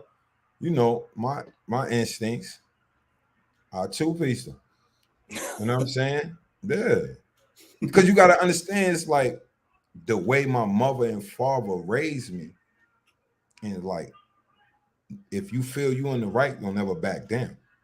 Like especially if you know you right, and they Yeah. like, don't, you know what I'm saying? So, you know, once he collared me and I knew he's out of pocket for doing that, in my mind, you know, you get what Then you you're deserve. right. Yeah. Yeah. So Yeah. I two-pieced them, boo, boo, boo. Yeah, they end up fucking me up. You know, I'm 16 years old. You know what I'm saying? So these are adults. But I got two good ones off though. Like he was Yeah. dead. You know what I'm saying? But the Yeah. other one, you know, popped me with that stick, popped me with that nice stick, the one from behind, The old popped me school, with the the big nice one.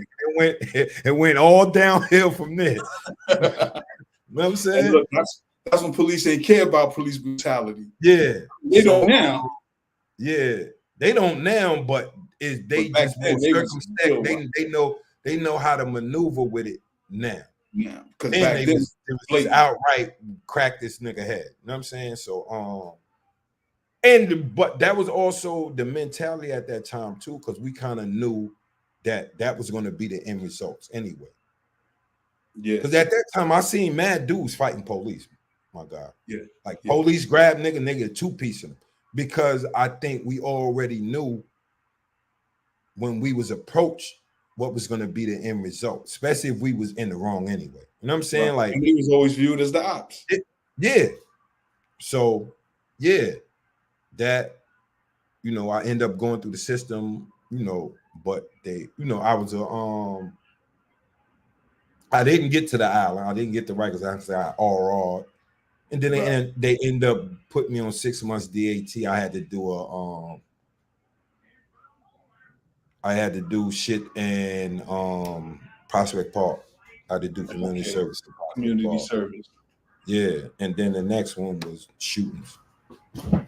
Yeah, You know what yeah. I'm I remember my mother asked me about the first bang out, and I just came clean, like, yeah, and My mom, this was crazy. My mom's wasn't really surprised because she already knew is like, because she always talked to me about my temper. yeah, about to say she know her son. Yeah, it's like, so the only one like when I got locked up for the hot one, like, I'm not gonna tell my mother. Right. But I think she was kind of like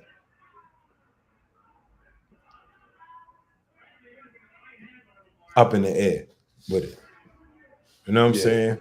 I think my mom was like, well, he got the capability of doing that. Like, if he gets so mad, like, he has the capability of going, you know what I mean? Yeah. So, but it just saddened her. You know what I'm saying? Right. It was like, damn, my baby. And, I'm her baby. But she always knew from since I was a little kid. I had fight, like, our blackout fights with, like, my older sisters. Yeah. I stabbed one of my sisters in the butt with a seam ripper, my nigga. Wow. Yeah. Yeah, you had to be a pesky little brother, man. You had to be a pesky over Godzilla versus Mega Godzilla. You was rooting for Godzilla, right? Yeah, you already know that. Yeah. You know what I'm saying? No, it was we only had one TV. So they had the joint. We had the TV stand on the roller. Yeah. So black and white or color? We have color. We didn't get that to 80, like 86, 87. So my sister takes the TV, they going to watch stories. You know, because it's like it's either a snow day or it was either a snow day or 1 hour vacation day. So anyway, I knew Godzilla versus Mega Godzilla coming on. So I want to watch it. They my 2 older sisters they can whoop me, number one. You know what I'm saying? At this time of my life, they still can whoop me. You know what I mean? And they the older.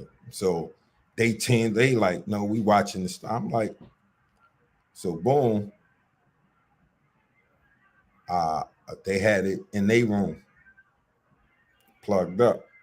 So one of my sisters, I think her boyfriend called her, so she got on the phone. My other sister went to the bathroom. Boom, I went to roll the joint out of their room, rolled it in my room, plug it in. She come in, she come in, da, da, da.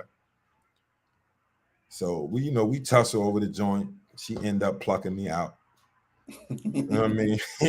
So I get mad. I'm looking everywhere, and she in the joint, plugging the TV back in the joint, and I'm crying. I done ran in my mom's room. I'm probably like 8, 9 at the time. So I run in my mom's room. I see the seam ripper. So you know what I'm saying? Because my mom got the sewing machine in her room. She got the joint with the pedal. Yeah. You know what I'm saying? So I run in I said run in my sister's room and stab in the ass with the seam ripper. I got beat up again. Then my mom's came home and beat me. Real good, right? Yeah. I used to hate those fights, man. And me and Calvin used to fight a lot when we was young. Because we only a year apart and he ain't never want to listen. And I used to tell him, that's a brother. Like, you know how embarrassing it is, like, for years to get whooped by your sisters.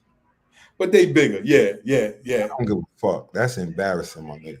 I was talking about we used to get in the ass beat because, for one, he couldn't beat me, but he would always try. And then I have to rough him up. And then when my mom's come home, she beating me because we was fighting. And I'd be like, it's him. He used to be a little bully in the house. I ain't gonna front. Me and Dog still laugh to this day because he used to come in, and even as teenagers, he would just fuck with me. He would just pick on I'm like, yo, for real? Soup, stop. He be like, I'm charged and I don't give a fuck. And just start playing with me. And I'm like, by then I already had the reputation in the hood. I remember one day we was going to school. This shit was funny. Because he just started fucking with me. Early in the morning, I'm mad.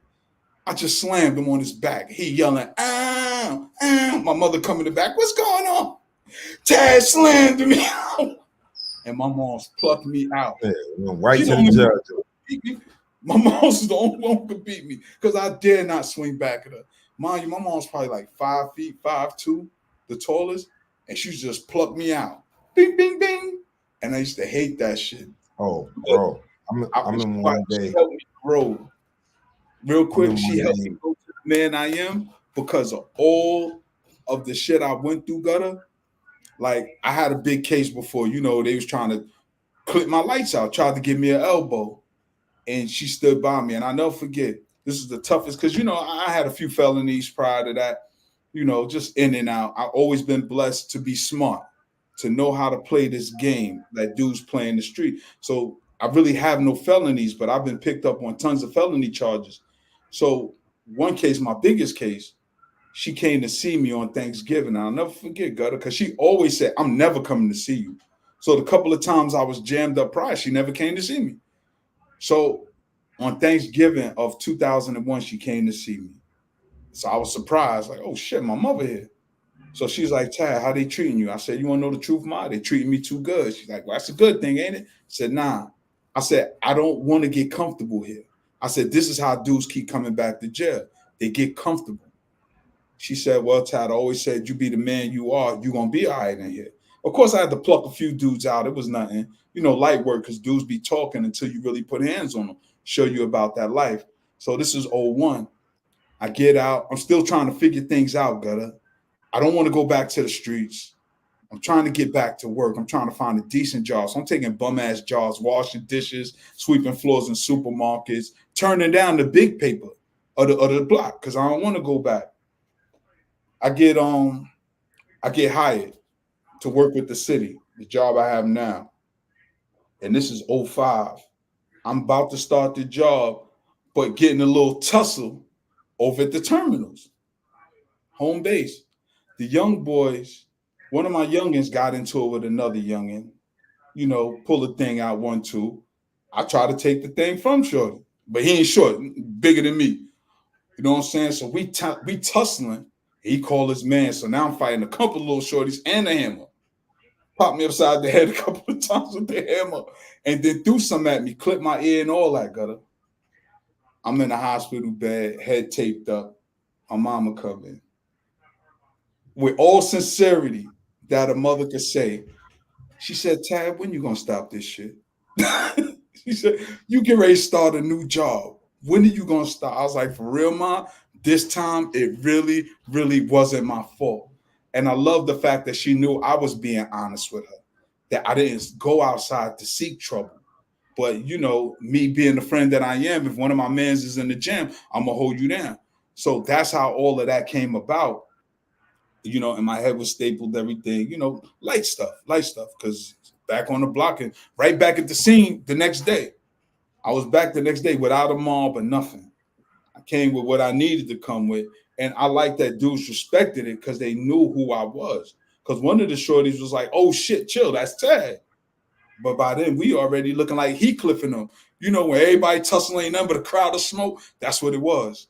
I'm just tangling. And they don't know I'm built for that. Like dudes like you and I are built for that. We don't worry about like all that other stuff. If we're gonna do fisticuffs, let's do it. But the look on my mother face, and then as I grew, I started, you know, doing the community work. So then I had got shout out to our brothers D-Most, right? From the Ill Thinker podcast too. Shout out to D-Most because he gave you an Ill Thinker award, right? And I got my award. Yeah. I know, Yeah, shout out. Yeah, no, that's a little homie. That's that. I remember, bro. Remember him walking up the block when we was doing dirt with his moms every day. Yeah, you know shout out to him. Because he gave me my award. He gave me an award. He gave me the first of 3 awards that I was getting in 2020. He gave me my award in 2019, right? And this is right before my mother transitioned. Mm-hmm. December 2019, I think it was I was around the same. I think 19 when he gave me the joint, the Ill Thinker joint. Right. Because remember, he used to only give them to rappers. You know what I'm saying? So he gave me my award. So he hit me like, I want to give you this award. Boom, boom, boom. He said, I see the work you're doing in the community. You know, this when I had Africa popping. I had just came back from Africa a couple of months prior to that. So he gave me that award in December 2020 and December 2019. Then in January of 2020, I got an award from my sisters, my sister Toya and my sister Shanice. They gave me a Celebrate Thy Brother award in January of 2020. And then in February of 2020, Brown Memorial gave me an award. And I told my mom, because she was living in VA at the time, I said, yo, Mom, why is everybody giving me these awards now?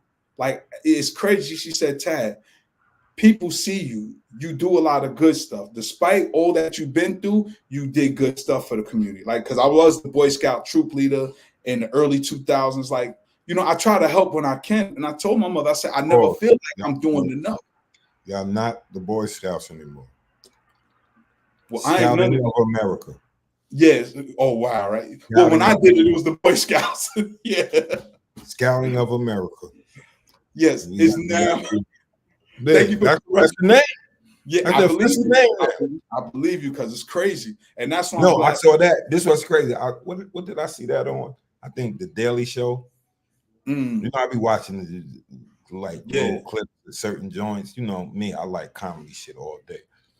But they commentary be real, but it be funny. Right. So I seen I think it was the Daily Show that they actually showed that they changed the name. You know what's funny? Because when I was doing it and I used to take the boys out camping, I seen a lot of alternative lifestyle people. And I'm like, this is weird. Right. But, you know, back to the awards, they all gave me the awards, right? So that was 2020, March of 2020, COVID hit. Everything opened back up 2021. It comes in. I get a letter in the mail from the district leader about my job. Shout out to district leader Dion Brown. I get a letter saying, yo, you've been nominated to receive a Man of the Award, a Man of Respect award. Would you accept? I immediately took a picture, sent it to my mom's. So, of course, I sent the letter back like, yeah, I'll accept. It's happening at the Ford Amphitheater. My mother was like, yo, I'm definitely coming to this one. She said, because I missed your last 3 awards. She said, but I'm going to make it my business to be at this one. And the award was going to be, it was June 17th. It was for Juneteenth, 2021 at the Ford Amphitheater. And what was so crazy, a little bit after I sent that to her, you know, I think it was like in May, my daughters just lost their uncle. Like we was losing a lot of people. But then May 30th of 2021, my mother transitioned. It was, and you know what's so crazy, Gutter? Because you played a part in it, and I'm gonna tell you. In fact, I saw you that day because we were still talking about doing the OG Wisdom podcast. It was on a Saturday. You was going towards Franklin. I was going towards down. Yeah, we was talking right there. You was telling, yo, I gotta go down. I gotta go down to Virginia. Yeah. No, I'm talking about before she passed. Yo, that's what I'm saying. You was talking about, yo, my mom's sick. I gotta go down there. So boom, because when I got the call, I was talking to Theo on the phone. Theo Seville, shout out to the homie. He locked up, but me and him sat on the phone for like hours. Me and him never talked that long. We normally he'd be like, "Yo, you around the way? I'm gonna come through." That's it. We just chill, kick it real quick. And he was on the phone for a minute. My sister just texted me like, "OMG, mommy not breathing." I didn't have my sister's number locked in. I'm like, "Who is this?" She like, "This Cammy." I'm like, "Yo, Theo, I hit you back, my sister." So they said my mom's not breathing. He like, "Yo," because he knew my mom's, because shout out to his moms. Like our families grew up together. I call her, like, "What do you mean?" She FaceTime me. Boom, I see it. And it was so crazy, right, Gutter? Because I wanted her to be there. Because the last time she seen me walk down the aisle, I was coming out of the back for a court hearing. That was it. Like last graduation she saw from me was junior high school. Every time she seen me walk down the aisle since then, it was for a case. It's always for a felony. I was always fighting the case, whether it was robbery or the big ones. It was just crazy. And I said, damn, my mom's finally get to see me walk down but she always respected me and she knew the trajectory my life was going in. And I think that was the only thing that really hurt me.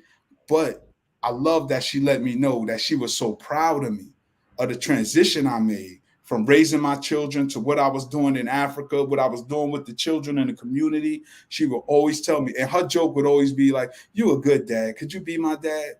And they used to always laugh when she say that, because every time she turned around, I was doing something with the children or I was doing something for children. But when that date came, when June came for me to get my award, it wasn't just from the district leader. It was from city council, the congressmen, and assemblymen. I had got 4 awards that day. And I received them in my mother's honor. And I made a vow when my mother transitioned that everything I do is going to be in her memory to be a better person that I was and be the man that she always knew I could be. Because like right before she transitioned, Gutter, I think we had the deepest conversations. You know what I'm saying? Like I asked her, how did she do it raising us? You know what I'm saying? Like she only had, me and my brother and dog really, and my little sister. Because Mel and Sherry, they grew up, and they was gone. She said, Tad, when I was raising y'all, I was trying to figure it out, right? And I thought about it. When I was 16 and I was super active outside, my mother was only 32. She was 32 years old. When I asked her this stuff, I was 48. I'm like, damn, I didn't realize how young she was trying to raise these young men to be decent people when she didn't really get a chance yet because she had me so early, didn't have my brother right behind me, and then was helping raise her older sister's children. Because Doggy's mom passed, my Aunt Honey, God bless, she passed when we were little. We were damn near babies ourselves. I probably was like 4 years old, maybe 3. But I remember my aunt. I remember her very well. So those conversations were so important. And when my mom's passed, I was 48 years old, right, Gutter? And everybody thought I would be broken up. And I was. Make no mistake about it. But I wasn't broken up in the mindset of what am I going to do now? I lost my mother. There was a level of gratitude that I had, Gutter, because I had my mother for 48 years. And all the lessons she taught me in life literally helped me bring me to where I needed to be to this point now. You know what I'm saying? And I tell people, because I got a few phone calls, people checking in, always get calls around her birthday and Mother's Day. And I always want people to know I am legitimately okay. I'm so fortunate because, Gutter, you lost your moms at 19. I had my mother at the And age. I lost my you mother at see what the you age of said? 48. No, Yeah, you see what you said when you was like, yo, it's gonna break them. yeah, That's what happened. Because I was mm, like, yo, what I'm gonna do? yeah, Like, it's like the only saving grace was mm-hmm, finding out because my daughter was born what 4 months after my mother passed, 3 4 months. My mom's passed December, early December, and my sis- my daughter was born March 1st. mm, So that was the only thing that like yeah. kind of tamed the not truly not give a fuck mentality. You had a place to put that love and that you have for your mother just is equal. Because I mean, a daughter is a blessing, man. And to lose your mother and then have your daughter, because yeah, that transference of the love. I tell you, it's God. I kid It you was not. it was more of a you have a responsibility now. See, Mm, before that, I ain't had no responsibility, so I could have just really just went all the way out. yeah. Where it was instances where I was like, I was on that, I was on the cusp of just like, you know, Self destruction. yeah, and not as like as most people do, like drugs or definitely wasn't thinking about committing suicide, but Right. just all the worst shit I could think of. Yeah, I'm going there. Yeah. Yeah. I tell you, I think perspective is always everything, because, and that's why I tell people it's always easy for me to talk about my mom's because I had her so long. I don't know how I would have been had I been 19 and she transitioned. You know what I'm saying? Still in that mindset and lifestyle like you were. Like you said, you got blessed with a daughter. When my mom's transition, I had just sent her a video of my grandson, her great grandson. And, I was glad that she was able to meet her great grandchildren, because I'm grandpa now. Yeah, And we never thought that I'd make it to be daddy, and that's let the hill. alone. Like I had my daughter when she was little. She'll be crying. I show her a picture of my mom. She never saw my mom. So I Mm, show her a picture of my mom. Start talking to her. It's grandma. Blah, blah, blah, blah. Yeah. It's the only way she used to stop crying. wow. My daughter with me used to bawl. I don't know for some reason. I don't know. But she used to bawl until I show her my mom's. Wow. Like I That come get her, she'll cry. we, She'll cry all the way to the crib. Cry for about. I get the picture. Then I get to talk. Having conversations with her.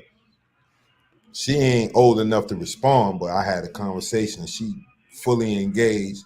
I'm showing her the picture of my mom's and all that. It's the only thing that used to get her from not crying. but ain't that amazing? Because that's real value. That's a real spiritual connection, because as she grow older, she know who her grandmother is, even though she never met her. Because there are some people out here who don't know their grandparents. Some people don't know their biological parents. I mean, Mm. that's why I And feel so. because my daughter looks like my mother. Like she looked Mm. like me, but if you see certain pictures, like she looked like my mother.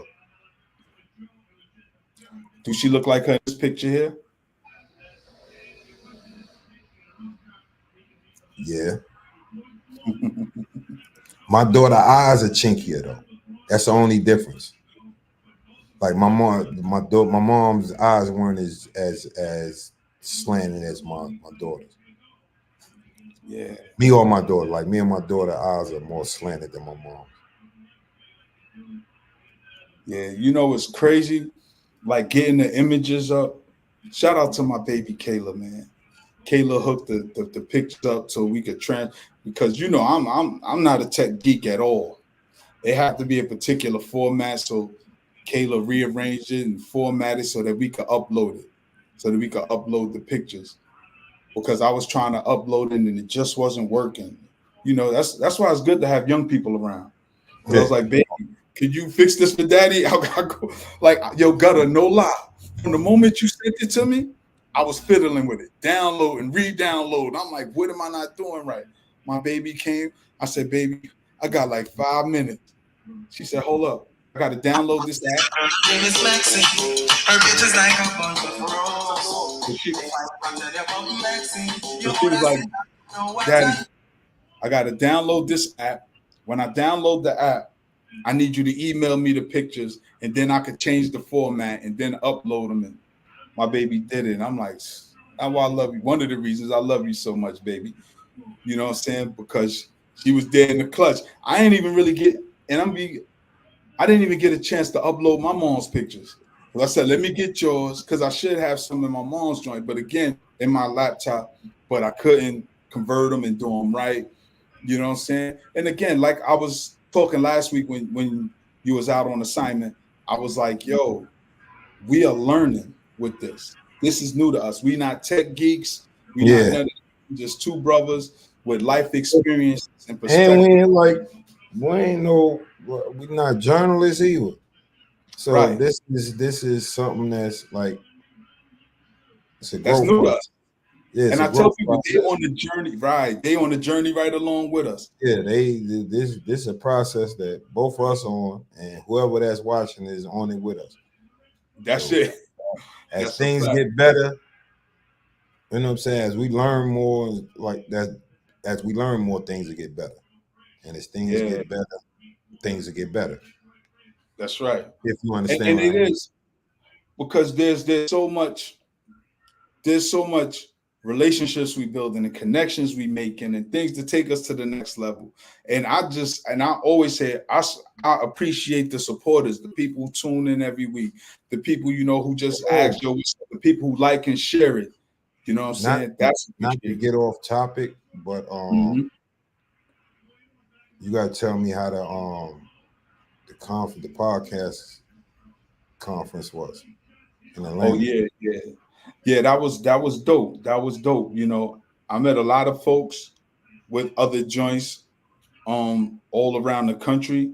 And yeah, next year you gotta pull up, Gutter. Because we had a good time, you know what I'm saying? We got up with MC8, Big Steel. Yo, shout out to MC8 and Big Steel, the Gangster Chronicles. Glasses Malone, Benzino, all of them was down there, you know what I'm saying, at the podcast joint. So All we right. always hang together, do doggy, because that's doggy folks, you know what I'm saying? And the brother Malcolm Mays pulled up. Brother Malcolm Mays from Raising Canaan. Uncle Lou. Yeah, he pulled up, so that was dope. Uncle Lou. Which was that is that the producer or the Not, or the or yes, the the funny producer. The or the producer. producer? Yeah, The one that's no, in I rehab. fuck with him. But I like the Yeah, funny. yeah, yeah. I like the funny Uncle Marvin. Marvin Yeah, is yeah, my yeah. nigga. Uncle Mark. That's my nigga. That nigga Yeah, is hilarious. He's yeah. hilarious. I think he's a comedian too, bro. Yeah, he is. He's a comedian in real life. That's why, because he played a role like, bro, because people don't realize is like the humor that street people be having. It's a sick humor. Don't get it wrong. We got a kind of like a sick humor. Because our Yeah. humor is like we laugh at fucked up shit. Wrong. Yeah, the wrong thing. Like we like a dude get aired out, we'll laugh at the way he spent and all that shit. Like Word. that's the, you know what I'm saying? Especially if they survive. We tell them to yeah, their face. Son like, hit you, you spinning like you Michael bro, Jackson. bro, we laughed at Jolly getting smacked by a car. She flew over like the height of Right. the street sign and Wow. came down and bust her head open. We was crying laughing. Like that's not appropriate. Nah. You know what I'm saying? But it's like in other things, like we'll see some shit that we can relate to and say something, and it's mad humorous. You know what I mean? Yeah. It's Like the that's why I cultural like his restraint. role. Yeah. Huh? It's Yeah, the because culture we was everybody, raised in. yeah, it's like humor, no matter what, is part of our culture. Yeah, People respect motherfucker. Like, you got to think about it. Dudes love to have a dude that's funny around them. yeah, Even if he's a nigga that's snapping on him. yeah, You got to think about it. It's like that's part of our culture, and when you have those type of people that show part of the culture, even though they may be doing the worst shit, you know what I mean, within our society, it's just part of our, you know what I'm saying. This is big within our culture. You know what I'm saying. That's why we hold comedians up to a certain level too in our community, yeah, because they truth tellers to a degree. It depends on who truth they telling to. You know what I'm saying? Because some of them be having different, but you know, nah, that's real rap. And shit, we coming down to the wire now. Word. Any parting words you want to give to people, Gutter? happy Mother's Day to all the mothers out there. My daughter included. My beautiful daughter Charisma. My sisters, Lee and Carrie. They kids, their daughters and sons all got kids. So my great niece, you know what I mean? All my family, all my loved ones, my aunt Denise, my cousin Tam, my cousin Katrina, my aunt Love, everybody. And to the whole all the melanated sisters out there who have born kids. Happy Mother's Day. No doubt, no doubt. Hold on one second. I didn't mean to put that up there. Yeah, I was gearing up for when we go out. I definitely got to give a Mother's Day shout out to my grandmother Cromwell, my grandmother Bernice, who transitioned. My grandmother Cromwell's still alive. I went to see her a couple of weeks ago. I went down to South Carolina, man, and I kid you not, I didn't think it was gonna happen, but I broke down, man. I don't. I missed her so much, man. I couldn't help but cry. I felt like a little baby. I didn't realize how much I miss my grandmother. I just held in. I cried, man. It's like, you got ties to somebody that not gonna be here that much longer. Yeah, and let me tell you, You already know that because we understand, like, people understand the realities of life and the yeah, how long we have. You know what I mean? Nobody's gonna live forever. So you know what I'm saying? When you see them, and especially if you haven't seen them in a while, you want to draw all that in while they still here. It was like my sister, bro. Like when my sister was sick, I went to see yeah, my sister. Broke down a few times yeah, because one, I haven't seen then me and my sister didn't have the best relationship mm, because it's my older sister. She looked just like my mom. So when she tell me what to do, it's like you're not my mom. You know what I'm right, saying? So it was a, you know what I'm saying, funny relationship.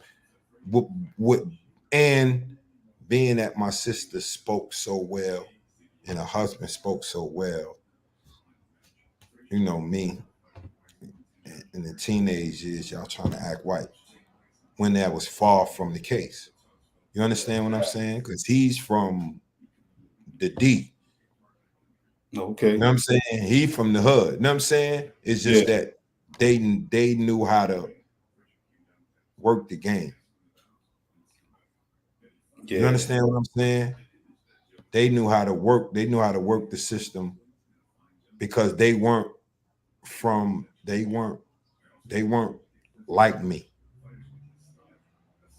You understand what I'm saying? yeah, They weren't because I didn't already fell into the criminal aspect of the life. So now I'm against everything within the structure. You know what I'm saying? right, With now you looking with blinders. You looking at life from blinders. You know what I'm saying? yeah, So you know what I'm saying? But just seeing her, man, bro, just like, damn, knowing my sister is like, Yeah. I definitely want to give a shout out to my daughters, Tia and my daughter Tati. You know, their mothers. Um, you know, my children's mothers. You know, definitely appreciate the love and support, because with that, it oh was yes, yeah, it's definitely got to shout my daughter's mother, Wanda, yeah, because my daughter wouldn't even be here without her. So my yeah. bad. My apologies Now for it's all good, because it's really supposed to be about our mothers and our mothers alone, but we just giving honorable mentions, man. Because I know so many dope black women. That's why I can't go into the manosphere, that red pill stuff, with people hating on women. It's like, yo, I got too many dope women in my life, man. you talking about It's all the too, incel shit and all that. yeah, like That's dudes because just dudes was weirdos, my nigga. I'm just yeah, gonna be honest with you. Like a lot of yeah. I them can't dudes hate on black women. I was know too many dope like, black women. it's like this, and I don't get it. Is like, because I was a nerd, my nigga. I was awkward, you know what I'm saying, in a lot of social places. But maybe I'm different because I was raised by women. You know what I mean? That might be, you know what Because I you mean? just a stand-up dude. That's what that is. That might be it. No, but I'm just saying, it's like all that shit come from you niggas was nerds. Yeah, All you niggas was nerds. You couldn't get a girl. So now you've gotten material gain. And that gives you the right to like dismiss women. right. Oh, Yeah, you I came think from a yeah. So now all these negative views you have on women, does that go to your mother too? You ask some of them, So, they say don't yes. get me wrong, you do have some toxic mothers. Now, Yeah, because some of let's them not be get like, it. yo, my mother Yeah, wasn't. we That's your not bad. we're not gonna deny that we do have some toxic mothers. You got toxic fathers. It's nothing that we don't have that's negative. That's life, bro. Yeah, You're not gonna have, or it's not every mother is not gonna be great. Every father is not gonna be great because it's determined of their nurturing. So if they weren't nurtured, you may not get nurtured, bro. Say your yeah, mother is end up, getting high. You're not gonna get the nurturing that you're supposed to get. But yeah. that's not a reason to just say all women is, you know what I'm saying? Find the women that will nurture you. That's all that is. It's that easy, man. But And it's even if usually they don't it's nurture usually you, that's the ones they shit on. and because it's crazy, and that's what I was gonna say about my children's mothers. Regardless of what we've been through, God, and we've been through some things, it never got super duper crazy. And now we all in this adult space for real, for real. There's a whole new level of appreciation for what we went through when we was coming up. You know what I mean? Like raising our children. Because each of my children's mother could tell you everything I did concerning my children was always in their best interest. Never tried to put, that's why my sons are not I knuckleheads, definitely, and I'm not I kicking definitely, my daughters off strip balls. I got extreme, you got to remember, bro, I did a lot of prison time. Yeah, You yeah, understand what I'm saying? So for me to, you know, not give the amount of props to my baby mother, that would be asinine. right. Who held it down? My daughter missed all of her formative years without me being right there. I was there in a sense, but I'm not there to be a determining factor. Right. And on the other hand, I was always there because I wasn't taken away. Even when I was taken away, I fought like hell to get out so that I could be there. You know, like walking my daughter down the aisle, that was crazy. Watching my daughters graduate from high school and college, and doing things that I want them to do with their lives, you know what I'm saying? But not doing what I want, but I want you to achieve certain milestones. I don't think that doing hood ratchet stuff is a badge of honor or anything that should be celebrated. But being a good woman, being a good mother, getting your education, following your heart, following your career path. That's a good thing. And I'm proud of them for that. So there's my In grandmother. your own family. Yeah. Yeah. And I definitely got to give a shout out to my moms, like she, Oh, I'm so appreciative of her lessons that I didn't we understand when I not was a child. we don't even exist without our mothers. That's one.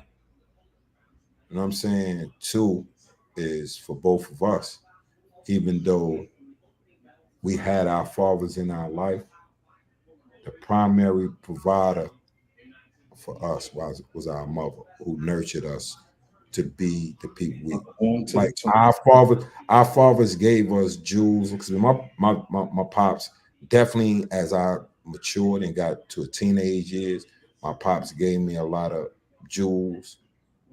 You know what I mean? But my primary nurturing was from my mother because her and my father was separated. Understand? Then we lived in Mississippi and my pops lived in Philly. So, you already know. We moved from New York to Mississippi and he's in Philly with the band. You know what I'm saying? The band that he's in, Sun Ra, he's part of the band. You know what I'm saying? So they live in the house. You know what I mean?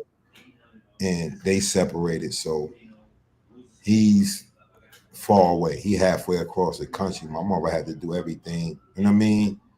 As far as nurturing rise for her kids, she had to do the majority of the work. Nah, that's a fact. So like, and even like my sense of honor, right and wrong, sense of standing up and shit like that, like basically from my mom's. I got it Yeah. from my father later in later years. You know what I'm saying? He just added on what my mother already instilled. You know what I'm Right. saying? Don't be no bully, but don't let nobody bully you. You know what I'm saying? My mom's ain't like me fighting. You know what I'm saying? But she always wanted me to stand up for myself. Because they taught me a little shit, like, they did the martial arts. So they taught me a little shit of what they know, what I could learn as a little kid, how to punch right, how to stand. So I was kind of advanced on certain aspects with little kids. Like we little kids, if I know how to punch you right, nigga, I'm winning the fight every time. Because you know how that go. Yeah. One the punch in the eye or the punch in the lip Tell me- or nose that get this shit, the fight is over. You mostly got one or two punches in the whole fight when you 8, 9 years old. Yeah. Man, so you know what I'm saying? I was get up once he got the eye jammy, the fight over. You don't Yeah. remember those days. You know what I'm saying? You Yeah. get a black eye, the fight over. It's not You want to like bust your nose. yeah, you're not really fighting. You know what I'm saying? Unless the only people that you fought like that was your friends. Yeah. Your friends, you'll be scrapping all day, and then y'all hang out for the rest of the day. Yep. Right back friends. Yeah. But yeah. So family, that's it for us today. We want to thank y'all for spending y'all Mother's Day with us as we reflect on our mothers. See, we not boo-hooing, though we missed them. Everybody grieved differently. You know what I mean? I'm gonna close it out with a video my mom's made that where she couldn't attend one of my award ceremony. My sister Latoya had got it for me. It was, I ain't gonna lie, I got my award and they played that video. I cried, man. Word. So family, we catch y'all here next week at 2 p.m. same time. Y'all stay up, stay blessed, and stay true. All right. And we're gonna catch up with y'all. Peace. Hey, Hi, Tad. I just want to say congratulations to you. I'm so proud of you, my firstborn. I'm so proud of the black man that you've become. You have chosen to be around a fantastic social circle of people that acknowledges your wisdom, your smarts, your love of reading, your investment into the community. I'm so proud of you, Tad. Listen, and to the other brothers that is also being recognized today, I'm proud of you as well. You guys have become the fantastic black men that we've come to recognize. Congratulations to you all. Love you. Miss you, your mom, Miss Peaches.